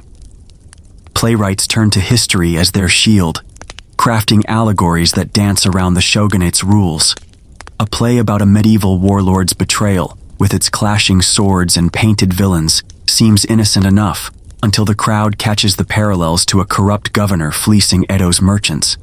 "That lord's greed looks familiar," a shopkeeper whispers, smirking behind his fan as the actor's pointed lines cut deeper than any blade. These stories, draped in the garb of ancient feuds, smuggle critiques of the present into the open, their coded messages slipping past censors too busy scanning for overt rebellion. The stage becomes a mirror, reflecting truths the shogunate once buried, and the writers revel in their clever disguise. Anagata actors, with their stylized grace, give voice to those the shogunate silences most: women. In a society where women's words carry little weight, These men in kimonos weave defiance into their roles. An onagata, playing a grieving widow, lets her fan tremble as she laments a tyrant's cruelty, her words echoing the frustrations of women trapped by rigid rules. "Her pain feels like mine," a seamstress murmurs, her eyes glistening as the actor's performance smuggles empathy onto the stage. Through artifice, layered makeup, delicate gestures, the onagata channels real rebellion, giving silenced voices a fleeting moment to soar, their coded defiance a whisper that resonates with every woman in the crowd. The audience is no passive bystander, they're in on the game, thrilled by the challenge of decoding these hidden messages. They lean forward, catching a sly line about a greedy dragon that sounds suspiciously like a local official, their laughter a shared secret. They're talking about the tax hikes, a fisherman hisses, elbowing his friend, as the crowd buzzes with knowing grins. The thrill lies in unraveling the metaphors, in feeling like co-conspirators against the shogunate's heavy hand. Each performance is a quiet rebellion, a pact between stage and seats, where kabuki's subversive heart beats strongest. This clever dance with censorship ensures kabuki's survival, its stories outlasting the shogunate's grip to become a legacy that echoes into modern times, carrying the same defiant spirit that once lit up Edo's stages. As Japan's Meiji Restoration swept in like a tidal wave, bringing Western suits and stages to its shores, kabuki stood its ground, a stubborn oak rooted in tradition. The 19th century saw theaters buzzing with new ideas, Western plays with their realistic sets and subtle gestures, but kabuki refused to bend. Its actors, draped in vibrant silks, kept stomping as Aragoto heroes or gliding as onagata lovers, their exaggerated movements a defiant nod to Japan's soul. "Let the West keep their quiet dramas," a Nakamura theater patron scoffed, watching a tachiyaku's sword slash the air. Kabuki's survival wasn't passive. It was a fight, blending just enough modern flair, like gas-lit stages, while holding fast to its painted faces and poetic defiance, proving it could outlast any storm. The heart of this resilience lies in families like the Ichikawa, who pass kabuki's torch from father to son, their names synonymous with the stage. Ichikawa Danjuro's descendants still perform, their bold kumadori makeup and booming voices echoing their ancestors' fire. A young Ichikawa, barely 20, trains under his father's stern eye, memorizing the same poses Danjuro struck centuries ago. "It's in our blood," he says, adjusting his wig before a show, his pride as palpable as the crowd's cheers. These families are kabuki's spine, preserving every gesture, every line, ensuring Okuni's riverbank rebellion lives on in Edo's grand theaters and beyond, a legacy woven into Japan's cultural fabric. By 2005, kabuki's enduring power earned it a place as a UNESCO intangible cultural heritage, a crown for its ability to blend old and new. Modern theaters now hum with electric lights and digital backdrops, yet the stories remain timeless. Lovers' laments, warriors' triumphs, all played with the same fervor. Audiences, from Tokyo salarymen to foreign tourists, pack the seats, their applause bridging centuries. It's like stepping into a painting that moves, a visitor marvels, clutching a program as an onagata's fan flutters. Kabuki adapts, adding subtitles for global fans, but never loses its core, its stylized grace and rebellious heart, a testament to its refusal to fade. Okuni's spirit, that bold shrine maiden who danced by the Kamo River, still smiles through every performance. Her defiance lives in the onagata's delicate steps, the tachiyaku's fierce roars, the crowd's gasps at a hikanuki costume change. "She's still here," an old actor murmurs backstage, his painted face glowing under modern lights, as if Okuni herself winks from the wings. Kabuki's triumph is her triumph, a cultural flame that burns bright in Japan's heart, revered and alive. Yet, across the world, another ancient spectacle carries its own defiant legacy. In Roman Hispania, the clash of bulls and fighters laid the roots of a tradition as bold and enduring as kabuki, where courage and artistry meet in the sunlit dust of the arena. In the sun-scorched amphitheaters of Roman Hispania, the air thunders with the roars of crowds, and the bellows of bulls, as venaciones, wild beast spectacles, turn dusty arenas into stages of raw power. Bulls, massive and untamed, charge at fighters armed with spears, their movements a dance of danger under the Empire's watchful eye.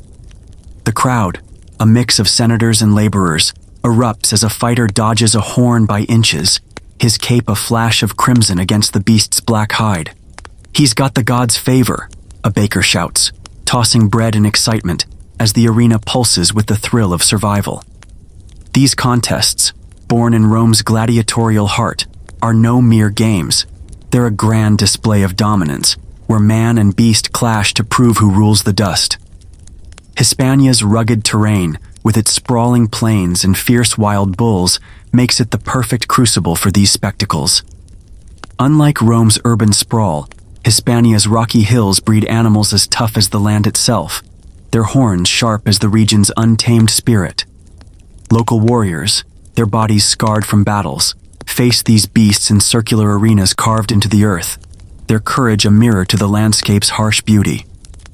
"Only here could such beasts thrive," a shepherd mutters, watching a bull charge with a force that shakes the stone seats.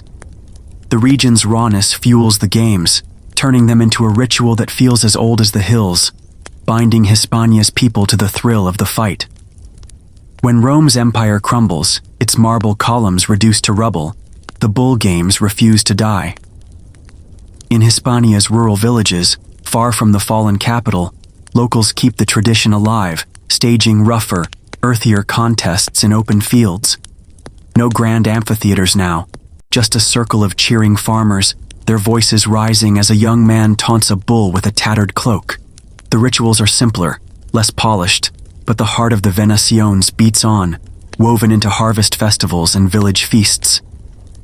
"It's our way, not Rome's," an elder declares, his eyes glinting as he watches the dust rise. The collapse of empire strips the spectacle of its imperial sheen, but it roots itself deeper in Hispania's soil, a spark that refuses to fade. What was once elite entertainment for Roman nobles becomes a local tradition, passed down like a family heirloom. Villages across Hispania, Seville, Ronda, host their own bullfights, no longer for emperors but for the people, their cheers a claim to a shared identity. A farmer's son, wielding nothing but a cape and bravado, faces a bull to prove his mettle, his neighbors betting on his nerve.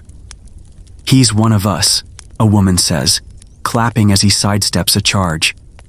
The shift is subtle but profound. The arena now belongs to the common folk, its brutality a badge of their resilience. Yet, as Hispania's traditions solidify, a new influence looms. Moorish riders, with their elegant horsemanship, poised to weave a thread of grace into the raw clash of bull and man. Under the blazing sun of Al-Andalus, Moorish riders weave a spell of elegance across Hispania's dusty plains, their horses prancing with a grace that transforms the raw clash of bullfighting into something almost poetic. These masters of Furucia, the art of knightly horsemanship, circle charging bulls with breathtaking precision, their silk cloaks fluttering like banners as they dodge horns by mere inches. The crowd, gathered in a makeshift arena, gasps as a rider leans low, his lance a mere flourish, guiding the bull in a dance rather than a slaughter. "It's like he's taming the wind," a merchant exclaims, his hands clapping as the horse's hooves beat a rhythm on the earth. This isn't just skill, it's theater, a display of control that elevates the fight into art. Unlike the brutal Venaciones of Roman times, these Moorish contests prize bravery over bloodshed. The riders, trained for war, turn the arena into a stage, their movements a blend of military discipline and showmanship. A bull charges, its breath steaming, but the rider sidesteps with a twirl, his horse spinning as if choreographed, the crowd roaring not for death, but for the sheer audacity. "No blood, just glory," a young boy whispers, eyes wide, clutching a stick he imagines as a lance. These public displays, often tied to festivals, shift the focus from killing to captivating, the bull a partner in a spectacle where skill outshines savagery, and every dodge is a bow to the audience. As Moorish rule wanes, their influence lingers, seeping into Christian festivals across Hispania. Towns like Córdoba and Seville, newly reclaimed, adopt these elegant contests for their own celebrations, blending them with local flair. During a feast for St. John, a rider in Christian garb circles a bull, his movements echoing the Moor's furusia, his cape a flash of crimson that draws cheers from villagers. "He rides like a Saracen but prays like us," a priest mutters, half approving as the crowd claps. These displays become a bridge, uniting communities under a shared love for spectacle, the arena now a place where faith and festivity meet, the bull a symbol of defiance, tamed by grace. The fusion of Moorish elegance with Hispania's rugged traditions creates something new, a bullfight that's both fierce and refined. Local fighters, inspired by the riders, begin to face bulls on foot, their capes mimicking the flowing cloaks of their predecessors. The crowd sees not just a fight, but a performance, where a matador's precise steps mirror the horse's dance, his courage rooted in the land's history, but polished by Moorish artistry. "It's our fight, but prettier now," a farmer says, nodding as a young man twirls his cape, the bull charging past in a controlled arc. This blend sets the stage for a new era, as Christian knights, emboldened by the Reconquista's fervor, step into the arena, their swords and capes adding a martial edge to the Moor's graceful legacy, forging a bullfight that's as much about honor as it is about spectacle. In the sunlit arenas of Reconquista-era Hispania, Christian knights thunder into the fray, their horses snorting as they charge bulls with a fervor that feels like a crusade. Clad in gleaming armor, they wield lances not just for sport, but as symbols of triumph, each clash a nod to their victories over Moorish foes. The bull, wild and unyielding, becomes a stand-in for chaos, its horns a challenge to Christian order. As a knight leans low, his lance grazing the beast's flank, the crowd roars, their cheers echoing like a hymn. "For God and glory," a squire shouts, waving a banner as the knight circles, his horse's hooves kicking up dust that glints in the sunlight. This is no mere game. It's a pageant of faith and power, a ritual carved in sweat and steel. These displays light up festivals across Hispania, transforming dusty plazas into stages of grandeur. Trumpets blare, their notes sharp as the knight's spurs, while banners embroidered with crosses and saints flutter above cheering villagers. In Seville, during a feast for St. Ferdinand, a knight charges a bull, his cape a crimson flare, the crowd chanting as if witnessing a miracle. "He rides like an angel," a baker's wife cries, clutching her rosary, her eyes locked on the knight's precise maneuvers. The spectacle blends Moorish elegance with Christian zeal, each pass of the lance a celebration of Reconquista's hard-won victories, the arena a sacred space where faith meets bravado under a blazing sun. The cost of this pageantry is steep, and the knights know it. Injuries are common, broken ribs, gashed legs, and deaths, though rare, are a grim badge of honor. A knight who falls, blood mixing with dust, isn't mourned as a loser, but revered as a martyr, his sacrifice proof of courage beyond sport. He faced the beast with a saint's heart, a priest intones at a fallen rider's memorial, as villagers nod solemnly. These risks elevate the arena, making each encounter a test of soul as much as skill. The crowd doesn't just watch, they pray, their cheers laced with awe for men who risk everything to prove their mettle in God's name. The knights' displays ripple beyond the elite, trickling down to village amateurs eager to mimic their heroes. In small towns like Ronda, young men, farmers, blacksmiths, face bulls in makeshift rings, their capes tattered but their spirits fierce. "I'll ride like Don Alvaro," a shepherd's son boasts, dodging a bull's charge with a clumsily waved cloth, his friends cheering as if he's a knight. These local contests, rougher and less polished, spread the tradition, rooting it in Hispania's soul. The arena becomes a shared stage, where every man can play the hero, his courage a thread in the region's growing tapestry. But as horses give way to footwork, a new breed of fighter steps forward, their capes and cunning shaping a bullfight that's less about conquest and more about artistry, born from the dust of these nightly spectacles. In the dusty town squares of 17th century Hispania, bullfighting sheds its knightly armor for a raw, reckless energy as villagers step into the fray, their courage fueled by dreams of local fame. No horses or lances here, just young men, often farmers or laborers, facing snorting bulls with little more than a tattered cloak and a grin. In a ronda plaza, a blacksmith's son named Juan darts around a charging bull, his makeshift cape a blur as he dodges horns by inches, the crowd roaring like a storm.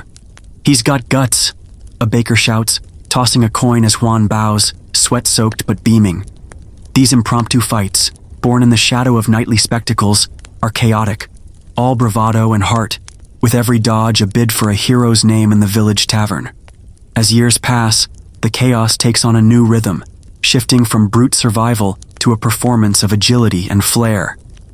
These foot fighters, no longer content with just outrunning the bull, begin to weave theatricality into their moves.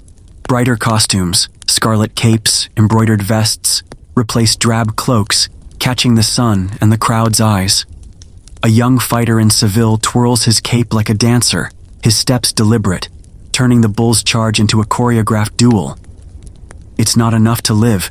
You've got to shine," he mutters to a friend, adjusting his sash before stepping into the ring. The crowd cheers not just for bravery but for style, their applause demanding a show as much as a victory, pushing fighters to become performers in their own right. The rise of encierros, like Pamplona's wild bull runs, adds a new layer of thrill to this evolving tradition. Before the fight, bulls are released through narrow streets, and daring locals sprint ahead, their shouts mingling with the beast's thundering hooves. "Run or get gored," a butcher yells, dodging a bull's horn as the crowd lines the barricades, their cheers half terror, half delight. These runs, part ritual, part madness, draw thousands, turning towns into arenas where every man can play the hero, if only for a moment. The encierro's raw energy feeds the fights that follow, setting the stage for a spectacle where survival alone no longer cuts it. The crowd wants grace under pressure. The expectation for style over mere survival reshapes the game. Fighters now practice precise footwork, their capes sweeping in elegant arcs to guide the bull, each move a brushstroke in a living painting. "It's art now, not just a brawl," an old spectator grumbles, half proud, half nostalgic, as a young man in Cadiz spins past a bull, his cape a crimson flourish. The crowd's roars demand more than courage. They want beauty, a performance that lingers in memory.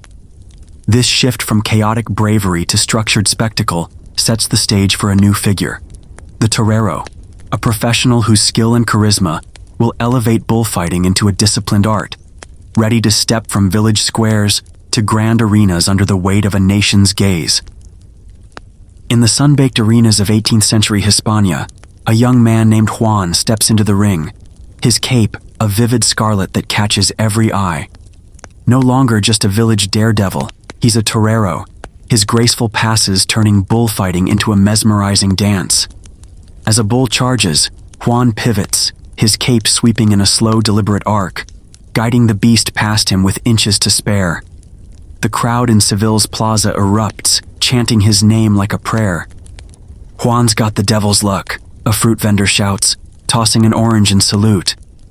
His fame spreads beyond the town, whispered in taverns and markets, his every move a spark that lights up Hispania's growing passion for the corrida. Juan's skill isn't born overnight. It's forged under the sharp eye of a grizzled veteran, old Mateo, who teaches him the bull's psychology like a general schooling a recruit. In a dusty corral, Mateo barks, "Watch his eyes, not his horns," as Juan learns to read the beast's twitches, how a lowered head signals a charge, or a pawing hoof betrays hesitation. Hours of drills, dodging wooden horns and practicing cape flourishes, hone Juan's instincts until he moves like water, fluid yet precise. "The bull's your partner, not your enemy," Mateo grumbles, spitting into the dirt, and Juan nods, absorbing the lesson that transforms raw bravery into art. Each practice sharpens his craft, making him a performer who commands the arena's heart. His attire is as much a weapon as his cape, designed to dazzle and declare his presence. Juan steps out in a traje de luces, a suit of lights glittering with gold embroidery and sequins that catch the sun like a mirror. His tight jacket, Pink stockings and tricorn hat scream flamboyance, turning him into a living spectacle. "He looks like a prince," a seamstress gasps, her fingers itching to mimic the stitching. The costume isn't just vanity, it's a promise to the crowd, a vow that Juan's performance will match its brilliance. Every swirl of his cape, every pose struck after a pass, is choreographed to keep eyes glued, his charisma as vital as his skill in this theater of dust and danger. What sets Juan apart is his rise from nothing, a commoner lifted not by birth, but by talent. Unlike knights or nobles, toreros like him come from villages, their fame earned through sweat and nerve. "He's one of us, but better," a farmer says, watching Juan bow to a roaring crowd, his humble roots making his glory sweeter.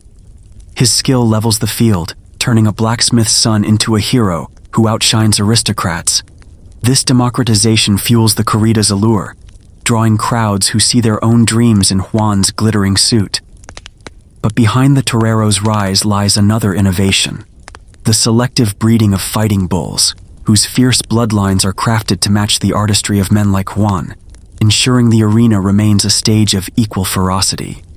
In the rolling hills of Andalusia, where the sun paints the grass gold, ranchers tend to their charges with a reverence that borders on worship, breeding bulls destined not for fields, but for the arena's fiery stage. These ganaderias, sprawling estates dedicated to crafting the perfect fighting bull, are a world apart, where every calf is sculpted for size, strength, and ferocity. Ranchers like Don Miguel walk their pastures, eyeing a young bull's broad shoulders and fiery glare. "This one's got the devil in him," he mutters, noting its defiant snort, already picturing it charging a torero's cape. The work is methodical, almost surgical, blending science and instinct to create beasts that embody both chaos and glory, their horns a promise of spectacle. The care lavished on these bulls is almost comical, outshining the lives of the peasants who tend them. While villagers scrape by on bread and olives, the bulls feast on lush grasses and grain, their pens cleaner than many homes. Handlers groom their sleek black hides, checking hooves and horns with a tenderness reserved for prized heirs. "They're kings until the ring," a young herder says, brushing a bull's flank as it munches contentedly. The irony isn't lost on him.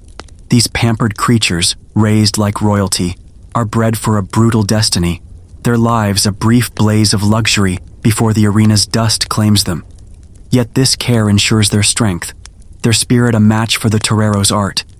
Certain bloodlines become legends, their names whispered in awe across Hispania. Bulls from the Miura Ranch, known for their massive frames and relentless charges, earn fame as fierce as any toreros. When a Miura bull storms into Seville's plaza, the crowd buzzes, knowing its lineage promises a fight to remember. "That's a Miura, pure fire," a wine seller shouts, as the beast tosses its head, its eyes locking onto the torero. These bloodlines, carefully curated over generations, are the rancher's pride. Their bull's arena triumphs as celebrated as a matador's grace. A single charge can etch a bull's name into tavern tales, its ferocity a mirror to the region's untamed heart. Yet for all their wildness, these bulls are bred for a delicate balance, chaotic enough to thrill, predictable enough to dance with. Ranchers select for aggression, but train for patterns, ensuring a bull charges straight, yet swerves with a cape sway. Too wild, and he's a killer. Too tame, and he's a boar, Don Miguel says, watching a bull paw the ground, its movements a blend of instinct and conditioning. This balance is the rancher's art, crafting beasts that challenge toreros without breaking the corrida's rhythm. As the bull's fame grows, so does the need for grander stages. The rise of permanent bullrings, like Seville's Plaza de Toros, transforms village squares into architectural marvels, their stone arches framing the dance between man and beast with a permanence that matches the bull's enduring legacy. The sun beats down on Seville's Plaza de Toros, its stone arches gleaming like a crown on the city's heart, a far cry from the rickety wooden pens of Hispania's village squares.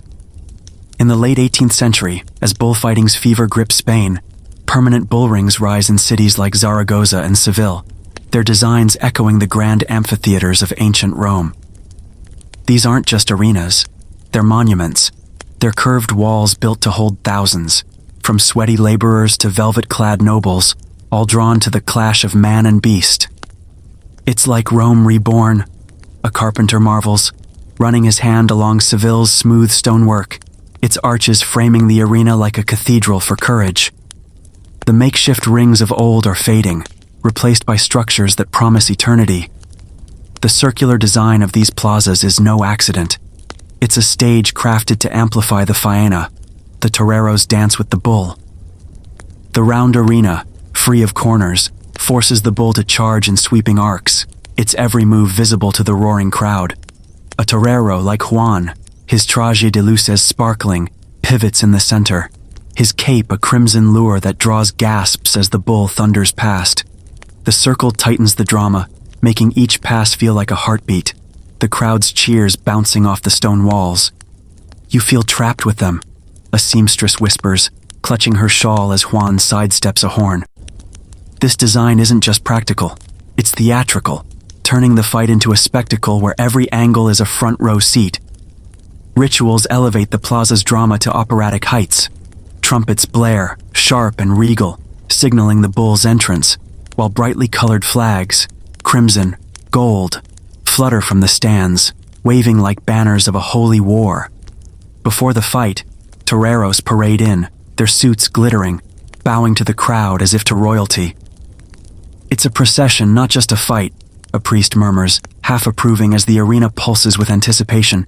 The crowd chants, tossing flowers or insults, their voices a chorus that swells with each pass of the cape. These rituals, trumpets, flags, the toreros' measured strides, turn the bullring into a theater of life and death, where every moment is a note in a grand, brutal symphony. The Plaza de Toros becomes more than stone and sand. It's a crucible forging Spanish identity. From Seville to Madrid, these arenas are Spain's heartbeat, where courage, art, and tradition collide.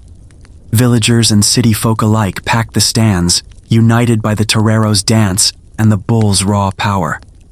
This is who we are, a wine merchant declares, his voice hoarse from cheering, as the crowd roars for a clean kill. The bullring distills Spain's soul, its pride, its passion, its unflinching gaze at mortality, into a single sunlit space.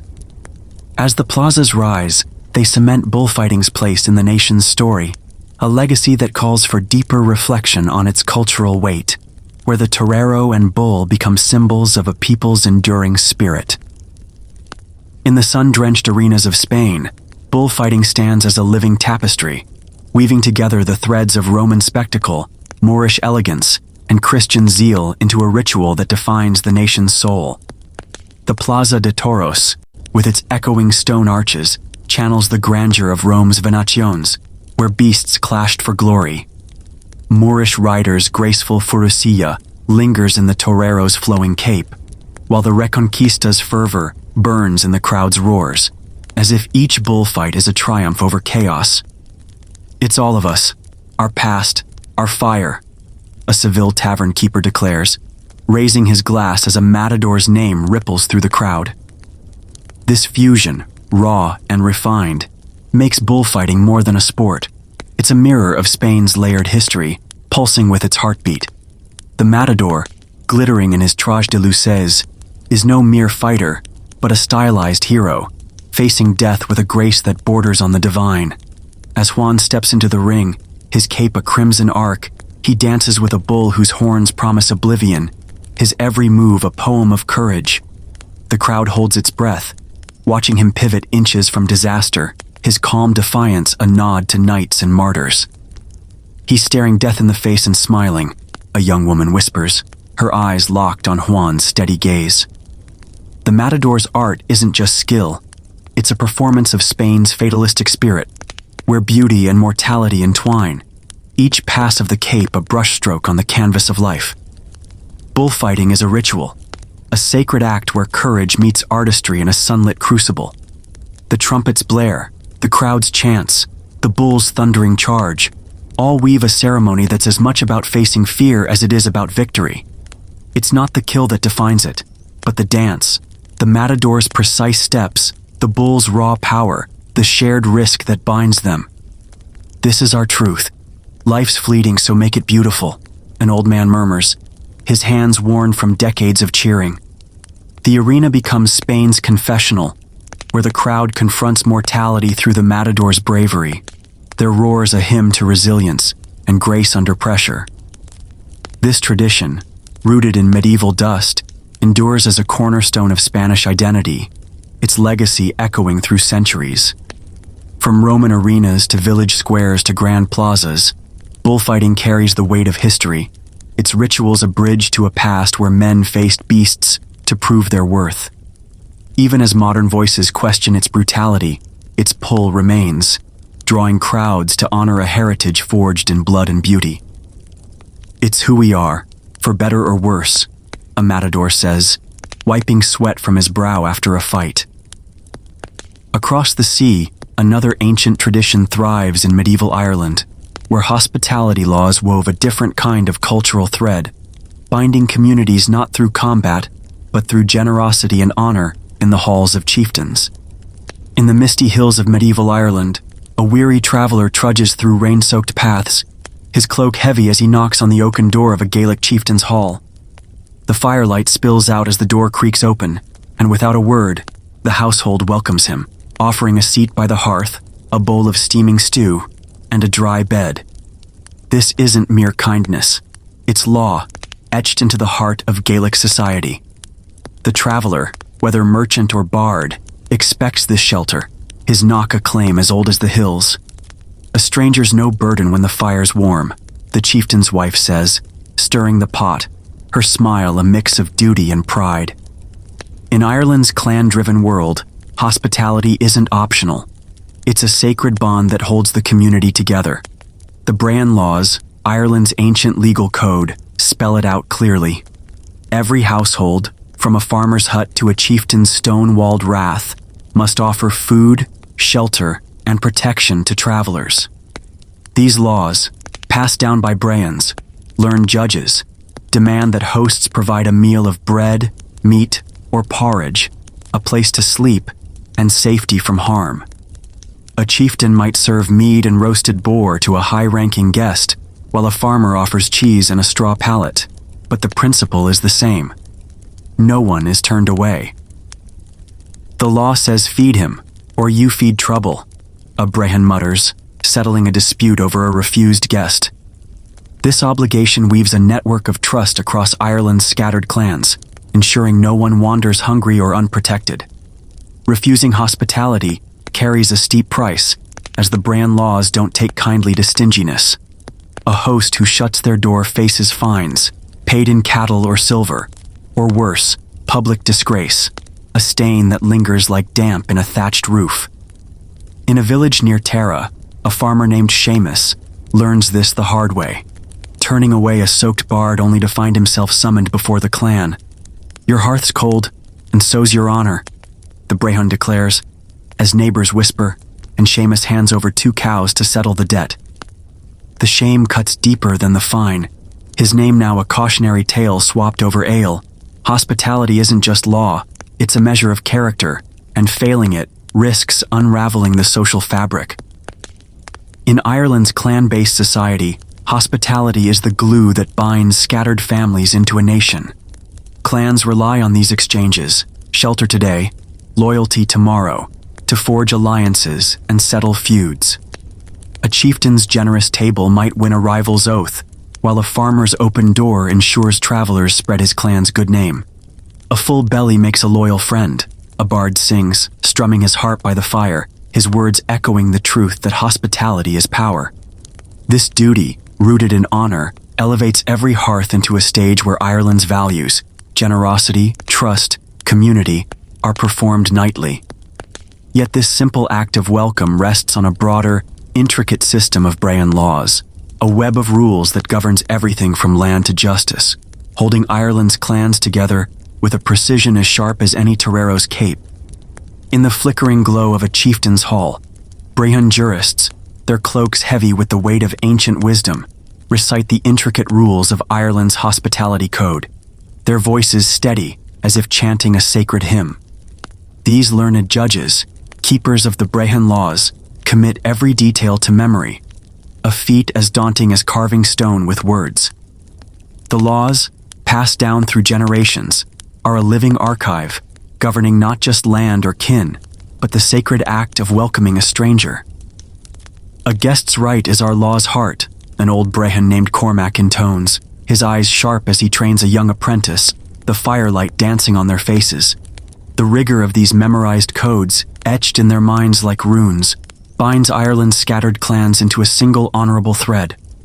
The Brehon laws spell out hospitality with meticulous clarity, leaving no room for ambiguity. A host must provide food, bread, porridge, or meat, scaled to their rank, along with clean bedding, be it a straw pallet for a farmer's guest or a feather-stuffed mattress in a chieftain's hall. The duration is strict. 3 nights for most travelers, longer for poets or nobles, but never indefinite. A Brehon scroll might note, "A chieftain owes a bard mead and a bed for 5 nights, no more." In a Galway village, a farmer named Declan grumbles as he lays out cheese and blankets for a wandering monk, knowing the law demands it. 3 nights, then he's off, he mutters, glancing at the stars to count the days. These rules aren't suggestions. They're the scaffolding of a society that thrives on mutual trust. The laws even account for those who linger too long, coining the term air foretail for overstaying guests who test their host's patience. A merchant, lingering past his allotted 3 nights, risks a fine or a sharp rebuke from the clan's Brehon. "You're air foretail now. Move on or pay," a host snaps, his voice firm but lawful, as the guest gathers his pack under the village's watchful eyes. The term, sharp as a thorn, ensures hospitality doesn't become exploitation, balancing generosity with order. The crowd nods, approving the Brehon's ruling, their respect for the law as deep as their pride in their open hearths. Hospitality, under the Brehon code, is no mere charity. It's societal infrastructure, as vital as roads or rivers. It knits clans together, turning strangers into allies and travelers into messengers of a chieftain's honor. A generous host might secure a bard's song or a merchant's trade, their hospitality rippling through Ireland's web of alliances. "A full table builds a strong clan," a Brehon declares, settling a dispute over a refused guest, his words echoing the law's deeper truth. This system, rigid yet revered, transforms every hearth into a cornerstone of Gaelic life, a testament to its strength. Yet its true power lies in its inclusivity, extending guest rights to all, high or low, friend or stranger, ensuring no one is turned away from Ireland's embrace, a principle that shapes the land's soul as surely as its laws. In medieval Ireland's rain-soaked valleys, the Brehon laws cast a wide net of hospitality, opening every door to a diverse parade of travelers. Kin, poets, monks, even strangers with mud-caked boots. No one is turned away, whether it's a cousin seeking shelter, a bard strumming tales, or a monk clutching a cross. In a Kerry chieftain's hall, a poet named Fionn is welcomed with warm mead and a seat by the fire, his harp's notes mingling with the crackle of logs. "All who knock are kin for a night," the chieftain says, pouring a second cup, his words echoing the law's inclusive heart. This universal welcome, rooted in the Brehon code, weaves Ireland's scattered clans into a tapestry of trust, where every hearth is a haven for all who wander. Even fugitives, their cloaks stained with the weight of their deeds, find protection under a host's roof, a rule that startles yet binds the community. A man fleeing a blood feud, his breath ragged, knocks at a Donegal farmer's door. The farmer, Sean, hesitates but opens it, knowing the law shields the runaway for 3 nights.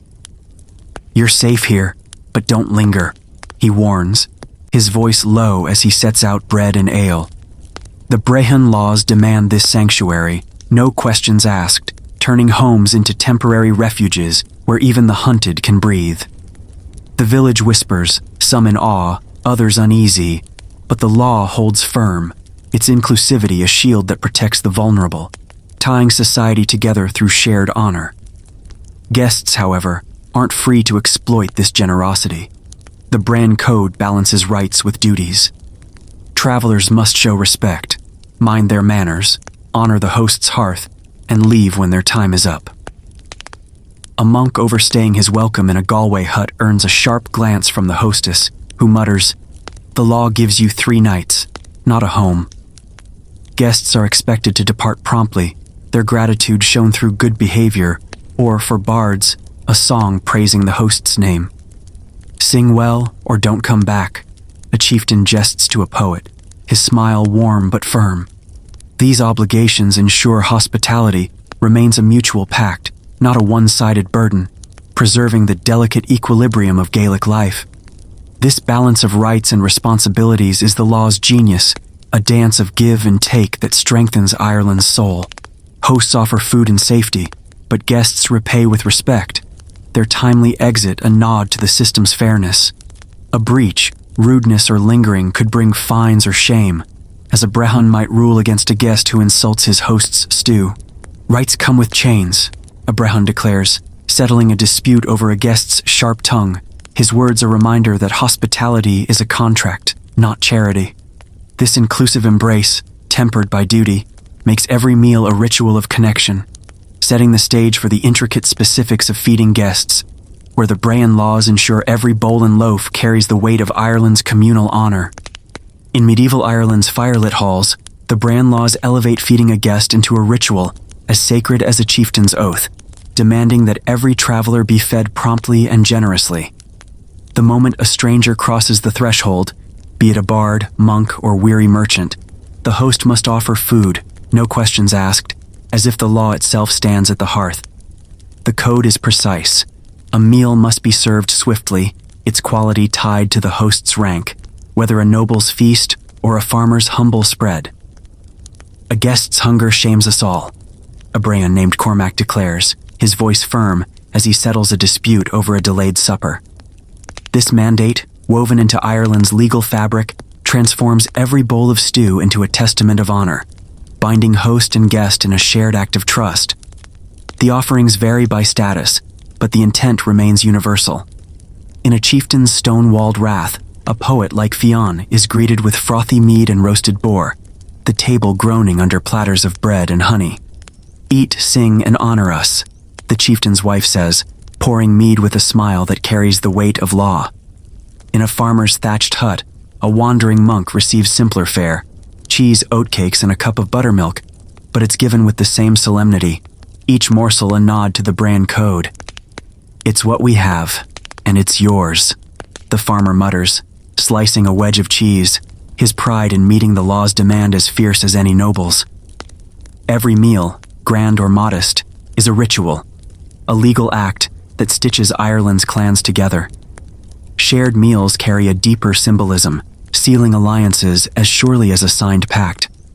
When a rival chieftain dines at another's table, the act of breaking bread, washed down with mead or ale, binds them in a fragile truce, their laughter a thread in the clan's tapestry. "A full belly buries old grudges," a bard sings, his harp underscoring the meal's power to forge peace. Even a merchant's visit, met with a farmer's oatcakes, might spark a trade deal, the shared food a promise of mutual gain. The crowd around the hearth, from kin to strangers, feels the weight of these moments, each bite a step toward unity, making the table a stage where Ireland's communal heart beats strongest.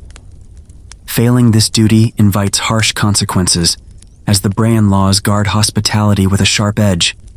A host serving a meager or late meal risks fines, cattle or silver, or worse, a bard's stinging satire, a public shaming that cuts deeper than any blade.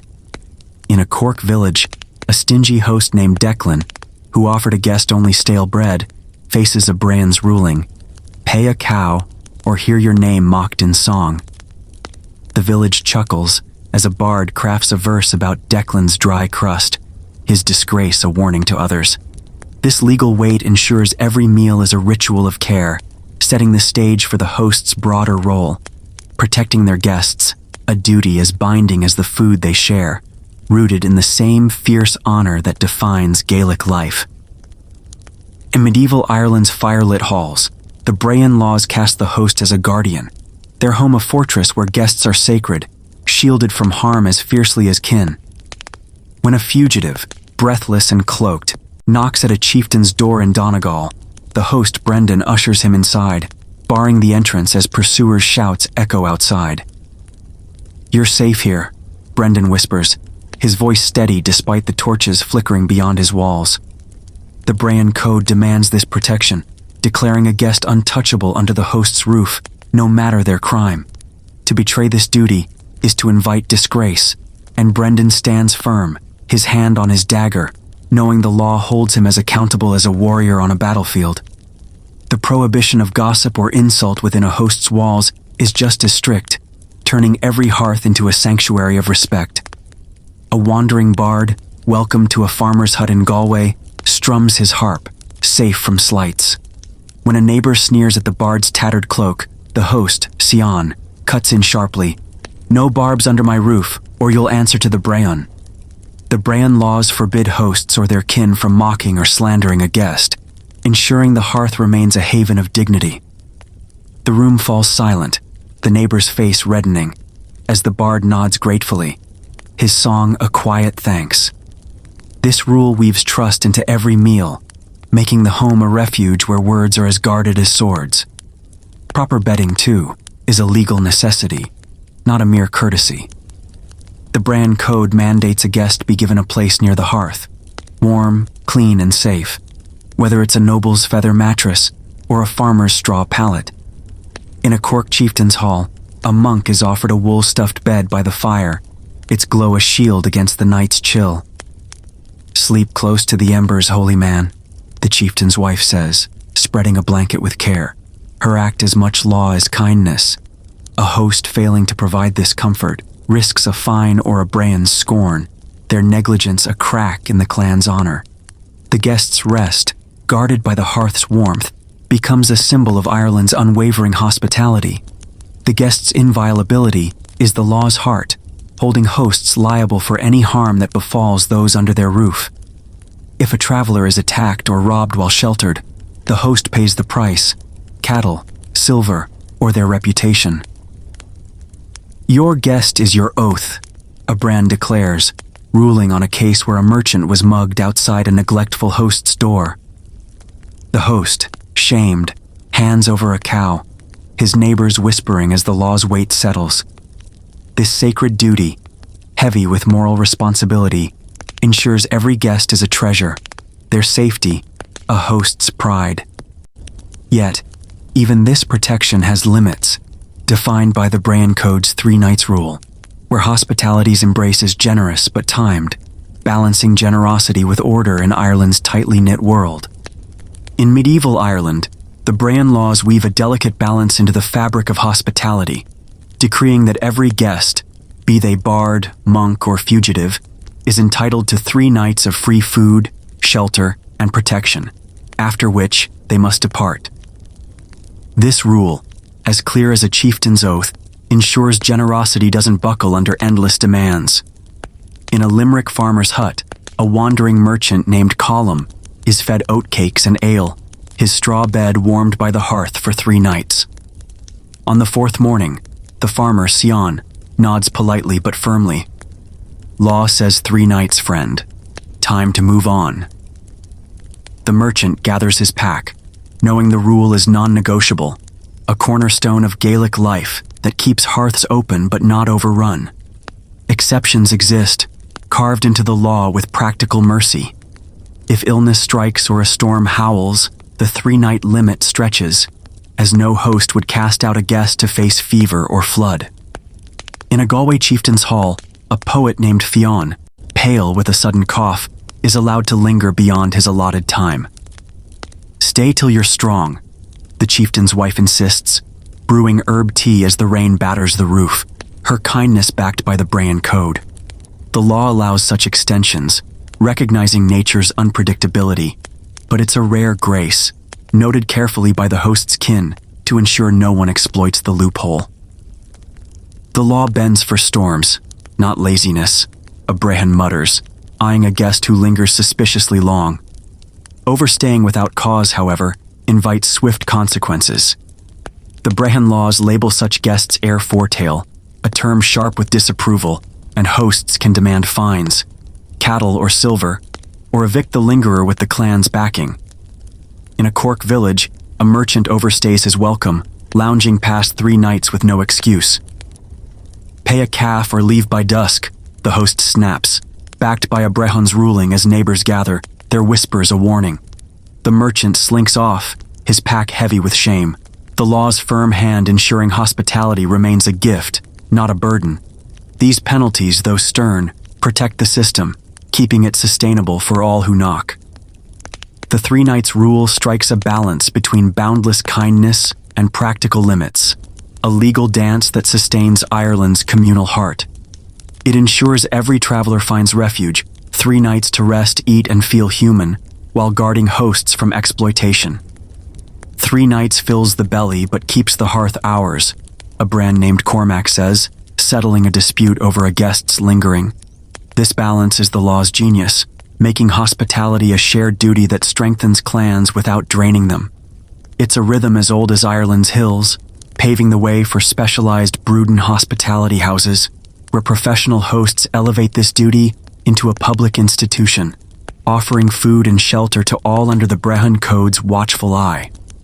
In medieval Ireland's rolling green hills, Bruden houses stand like beacons, their thatched roofs and sturdy stone walls a promise of refuge for any traveler.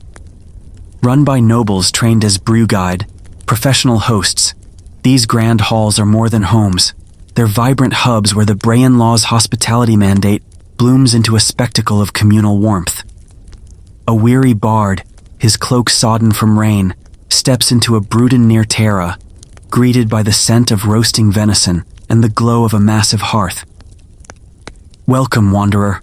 Rest here," the brewged, a noble named Conall, declares, his voice rich with pride as he gestures to a bench piled with furs.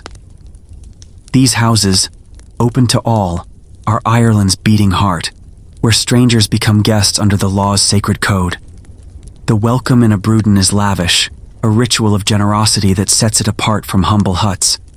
Servants bustle, offering bowls of water to wash travel-worn feet, platters of bread, cheese, and mead, and prime seats by the fire's crackling warmth. A merchant, his boots caked with mud, sinks into a cushioned bench, sipping ale as a harpist's tune fills the air. This is no mere meal. It's a feast, he marvels, his fatigue melting under Conall's attentive gaze. The Brehan laws demand such abundance, but in a Bruden, it's elevated to an art, each guest treated like kin for their 3 nights, their comfort a testament to the host's wealth and honor. Hosting a Bruden is no small task. It's a status symbol, a glittering badge that elevates a noble's clan in Ireland's intricate social web. Conall's Bruden, packed with travelers from poets to warriors, is a stage where his generosity shines, his name carried far by grateful guests. A brewgade's table buys more loyalty than gold, a Brehan whispers, watching Conall pour mead for a visiting chieftain, their laughter sealing an alliance. The more lavish the welcome, the greater the clan's prestige, as tales of overflowing platters and warm beds spread across the land. Neighbors nod approvingly, knowing a well-run Bruden strengthens their region's honor, a beacon of Gaelic pride. Unlike monastic hospitality, which cloaks guests in prayer and austerity, Bruden houses are proudly secular, their warmth rooted in earthly generosity. Where monks offer bread and blessings, a Bruden provides feasts and music, its halls alive with laughter and clinking cups. No sermons here, just good ale, a trader jests, raising his mug as Conall's wife refills it, her smile a nod to the house's lively spirit. This distinction makes Brudens the heart of social life, where clans mingle, deals are struck, and stories are swapped. Yet, this open-handed hospitality invites another Gaelic force, the power of poetic satire, where a bard's sharp verse can praise a brewgade's generosity or mock a stingy host, wielding words as potent as any law to shape reputations in Ireland's vibrant halls. In the firelit halls of medieval Ireland, the filled poets wield a weapon sharper than any sword, satire, a verse so biting it can strip a man's honor bare. When a stingy brewgade named Dermot skimps on mead for a visiting bard, the poet Fionn stands by the hearth, his eyes glinting like embers. A host with a closed fist, Feeds crows, not kin, he chants, his air slicing through the hall's warmth. The guests gasp, some stifling laughs, as Dermot's face reddens, his miserly hospitality now a wound laid open. The Philid's words, crafted with the precision of a Brehon's ruling, are no mere insult. They're a curse, feared as much for their social sting as their rumored supernatural bite. Once loosed, a satire spreads like wildfire, carried by travelers and whispered in every village from Cork to Tara.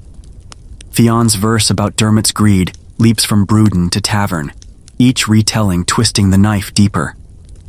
Heard of Dermot's dry table? A merchant snickers at a market, his words drawing chuckles from strangers. Within days, Dermot's name is a jest, his clan's prestige crumbling as neighbors shun his hall, their trust broken by the poet's sharp tongue. The Bran laws may fine a stingy host, but a satire's damage is worse. Public disgrace that lingers like smoke, turning a once proud brigade into a cautionary tale swapped over ale. The fear of satire runs deeper than shame, steeped in beliefs of its supernatural power. A well-aimed verse, it said, can bring illness, barren fields, or even poverty to its target. In a Galway Brewdon, a host whispers nervously as a Philid sips mead, wary of a stray insult sparking a hex. His words could sour my crops, he mutters, piling extra bread on the poet's plate. The crowd nods, half in awe, half in dread, as tales of satirized lords falling ill or losing fortunes circulate like ghost stories. Whether true or not, the belief fuels the Philid's power. Their verse is a force that can ruin a man as surely as a storm wrecks a ship. This fearsome reputation ensures poets are hosted with almost comical lavishness, their plates overflowing to keep their quills kind. In a chieftain's hall, a Philid named Aisling is served roasted boar and honeyed wine, her bench heaped with furs. Sing of our generosity, not our faults, the chieftain jests, his smile tight as he refills her cup. The Bran laws demand hospitality, but fear of satire's wrath makes it a performance, each host vying to outdo the last to avoid a poet's curse. This dance of dread and deference elevates the Philid, their presence a reminder of words' power in Ireland's oral world. Yet, this tradition of hospitality, shaped by law and fear, leaves a deeper mark, its legacy enduring in Ireland's soul, where open hearths and generous tables remain a timeless emblem of honor. As English rule tightened its grip over medieval Ireland, the Bran laws, with their intricate codes of hospitality, began to crumble under the weight of foreign statutes. By the 17th century, the old Gaelic order, where every hearth was a haven, faded as English courts imposed their own rules, dismissing the Brehons' memorized laws as relics. In a Cork village, a once proud brigade named Conall serves his last guest under the old code, his voice heavy as he says, "The English don't care for our ways." The Brewdon houses, once vibrant hubs, grow quiet, their fires dimmed by colonial decrees. Yet, even as the laws dissolve, the spirit of Irish hospitality clings like moss to stone, refusing to be erased. This spirit endures, woven into Ireland's cultural soul, where the act of welcoming strangers remains a badge of pride. In modern pubs and homes, the Brehon legacy lives on, less in legal mandates, more in steaming cups of tea and shared tales by the fire. A Dublin grandmother, Mare, greets a lost tourist with a kettle on and a plate of scones, her smile warm as she says, "Sure, you're home now, love." The old rules of 3 nights and lavish feasts may be gone, but the instinct to offer food, warmth, and a story persists, as if the Bran code still whispers in every Irish heart. Neighbors gather, their laughter echoing the communal bonds of old, proving hospitality is no mere law but a way of life. The Irish diaspora carries this ethos across oceans, shaping global perceptions of a people whose doors are always open. In Boston or Sydney, Irish pubs buzz with the same warmth, bartenders pouring pints and swapping yarns with strangers, as if they're kin. It's the Irish way.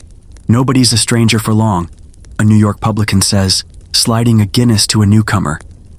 From America's tenements to Australia's outback, the diaspora plants seeds of Gaelic generosity, turning Irish hospitality into a global legend. Travelers worldwide speak of Ireland's welcome, their tales of shared meals and fireside chats echoing the Brehon's ancient decrees, now a cultural export as potent as whiskey or song. At its core, this legacy rests on a simple, sacred belief. Every stranger carries a dignity that demands respect. The Brehon laws made it law, but Ireland's heart made it eternal, a conviction that every guest, from poet to fugitive, deserves a seat at the table. A stranger's just a friend you haven't met, Mare tells her grandson, passing down the ethos as she pours tea. This principle, born in ancient halls, still shapes Ireland, its warmth a quiet triumph over centuries of change.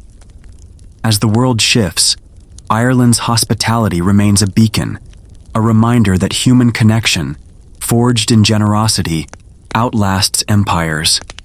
This enduring spirit calls for reflection, tying Ireland's hearths to the broader tapestry of human stories. Li-Mei's palace intrigues, Okuni's rebellious dances, and the toreros' arena artistry, each a thread in the timeless pursuit of legacy and meaning.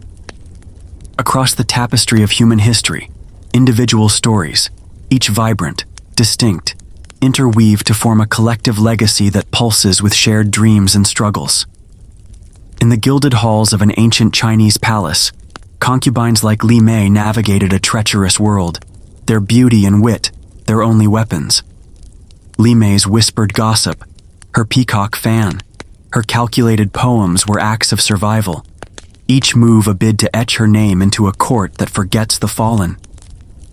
A smile can outlast a dynasty, she murmured, adjusting her lotus hairpin, her cunning a quiet rebellion against a system that demanded perfection.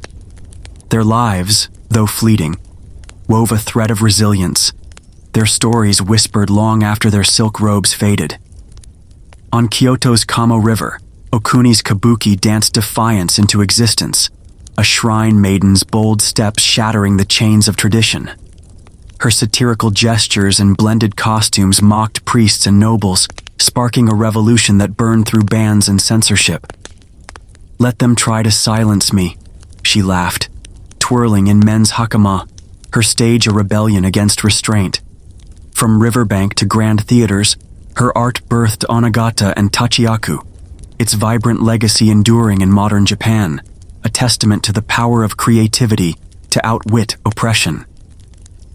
Okuni's dances, like sparks, lit a cultural fire that still glows, her name a beacon of audacity. In Spain's sunlit arenas, bullfighting evolved from Roman venaciones to a refined art, its raw brutality tempered by Moorish elegance and Christian zeal. The torero, Juan, in his glittering traje de luces, faced death with grace, his cape a canvas for courage. "It's not the kill, it's the dance," he said, dodging a Miura bull's charge, his artistry born from centuries of ritual. From village squares to the Plaza de Toros, bullfighting became Spain's soul, a mirror of its fatalistic pride, weaving Roman spectacle, Moorish flair, and knightly honor into a tradition that roars with life, its legacy etched in dust and blood. In Ireland's misty hills, hospitality under the Brehon laws bound clans with a trust as strong as stone. Hosts like Conall opened their Bruden houses to all, poets, monks, even fugitives, offering mead and protection, their generosity a legal and moral duty. "A stranger's welcome is our honor," Conall declared, pouring ale by the hearth, his table a stage for Ireland's communal heart. This ethos, surviving English rule and carried by the diaspora, made Ireland's open door a global legend, a thread of human connection that endures in every shared cup of tea. Hospitality, like a bard's song, wove a legacy of dignity and warmth. These stories, Li-Mei's cunning, Okuni's rebellion, Juan's artistry, Conall's generosity, reflect a universal human drive, to leave a mark, to be remembered. Each, in their corner of the world, fought transience with wit, courage, or kindness, their lives threads in a shared tapestry. "We all chase eternity," a modern bard might sing, strumming by an Irish fire, his words echoing Li-Mei's schemes, Okuni's dances, and Juan's capes. This drive for legacy, burning across cultures, binds us all, a timeless quest to carve meaning from the fleeting, to weave our stories into the endless fabric of humanity's song. Across the sweep of history, from palace chambers to sunlit arenas, the human heart beats with a singular ache, to be remembered, to leave a mark that defies time's erasure. In ancient China, concubines like Li-Mei poured their lives into secret memoirs, their inked words a fragile bid for immortality against the court's fleeting favor. "My story will outlast my name," Li-Mei whispered, her quill trembling as she chronicled intrigues under candlelight.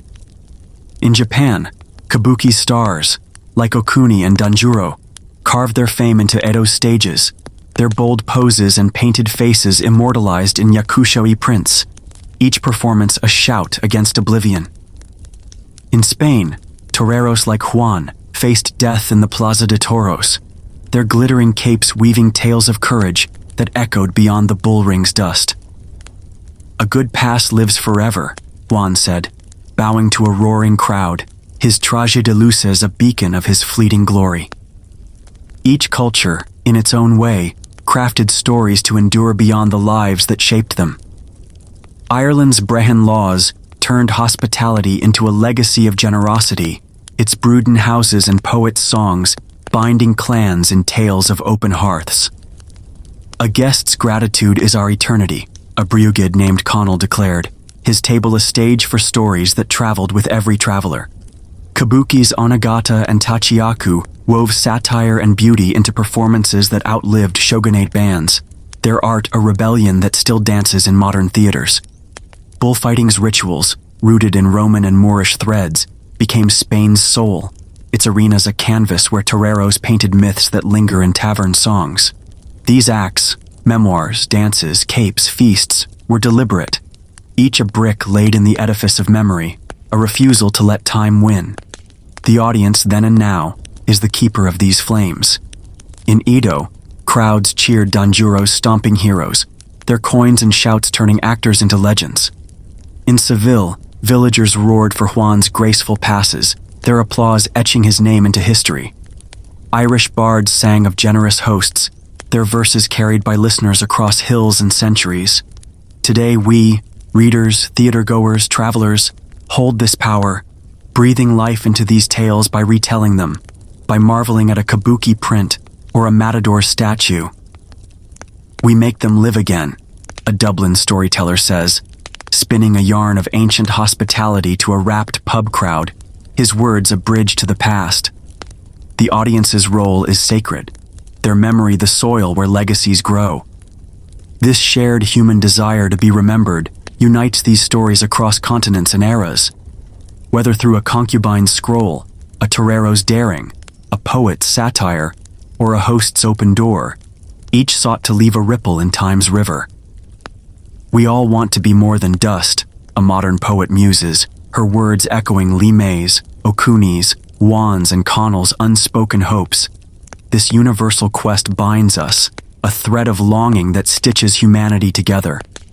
Now it's our turn to engage, to share these stories, to visit their stages, to keep their fires burning, ensuring their legacies endure, inviting us to reflect on our own marks in the endless tapestry of human striving. Under a boundless sky, where stars blink like memories, a single night holds the world's stories in a quiet embrace. In a Chinese palace, a concubine's scroll lies open, Li-Mei's inked words glowing in candlelight, her wit a whisper that defies the centuries. On a Kyoto stage, a kabuki actor's fan snaps open, Okuni's rebellious spirit shimmering in the Onagata's graceful step, the lanterns casting shadows that dance beyond time. In a Spanish bullring, a torero's cape swirls, Juan's courage etched in the dust of the Plaza de Toros, the crowd's roar echoing like a hymn to bravery. By an Irish hearth, a Brewden's fire crackles, Conall's mead warming a stranger's hands, the Brehon law's generosity a flame that never fades. These scenes scattered across continents glow under one sky, their light a testament to humanity's unyielding quest to be remembered.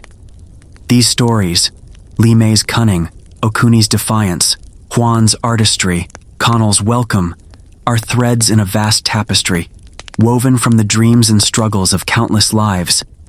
Each act, from a poet's satire to a matador's pass, stitches together a shared human narrative, where courage, creativity, and kindness defy the fleeting nature of existence. We're all part of the same cloth, a Dublin storyteller murmurs, her voice soft as she recounts Okuni's dances to a rapt pub crowd, her words tying Ireland's hearths to Japan's stages and Spain's arenas.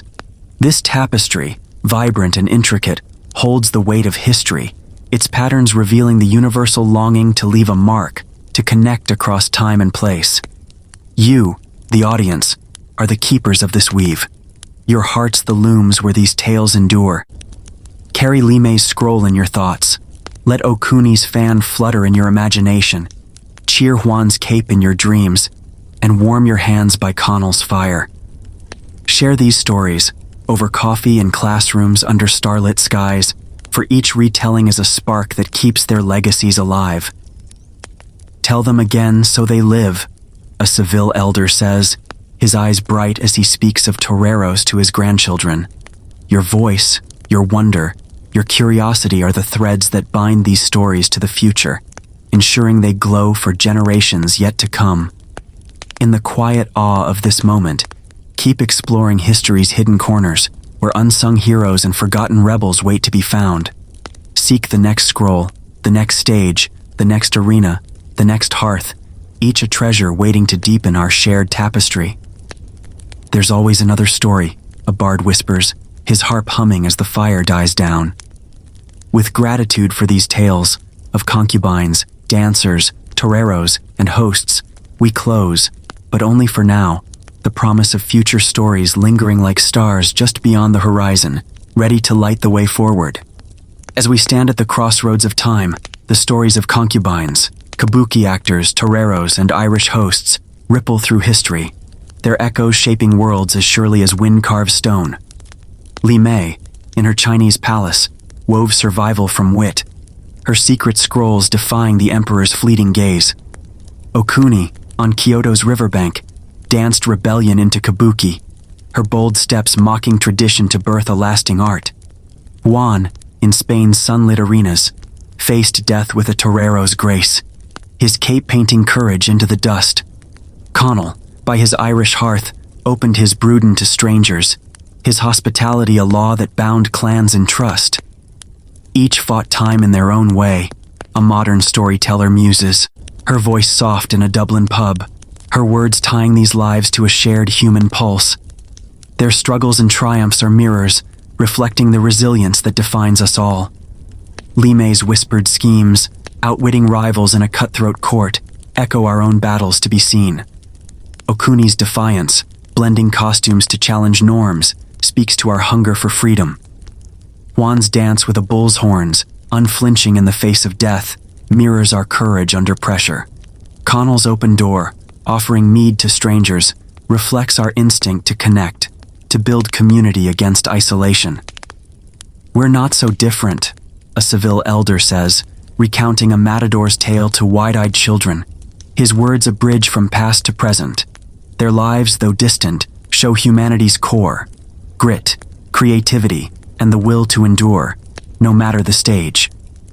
You, the audience, are the modern keepers of these stories, your curiosity the flame that keeps their legacies alight. Every time you share Li-Mei's cunning, applaud Okuni's dances, marvel at Juan's bravery, or toast Conall's generosity, you breathe life into their worlds. In a Tokyo theater, a fan clutches a kabuki print whispering, "This is Okuni's spirit." In a Spanish plaza, a tourist traces a bullring's arches, feeling Juan's courage. In an Irish pub, a listener retells Conall's hospitality, their laughter echoing Bran laws. Your engagement, through stories swapped, books read, or stages visited, makes you the bards, the chroniclers, the crowd that ensures these lives aren't lost to time's relentless march. See history not as dust-covered pages, but as a living, breathing legacy, pulsing with the same dreams that drive us today. Li-Mei, Okuni, Juan, Conall, they're not just names, but sparks of our shared humanity. Their stories a reminder that we, too, can leave a mark. History lives when we carry it, a librarian says, shelving a book on ancient Ireland, her smile an invitation to keep exploring. Let their echoes guide you, to tell your own stories, to weave your own threads into humanity's tapestry. As we close, embrace history as a vibrant, unending song, its notes of resilience, rebellion, and connection calling us to add our voices, forever united under the same eternal sky.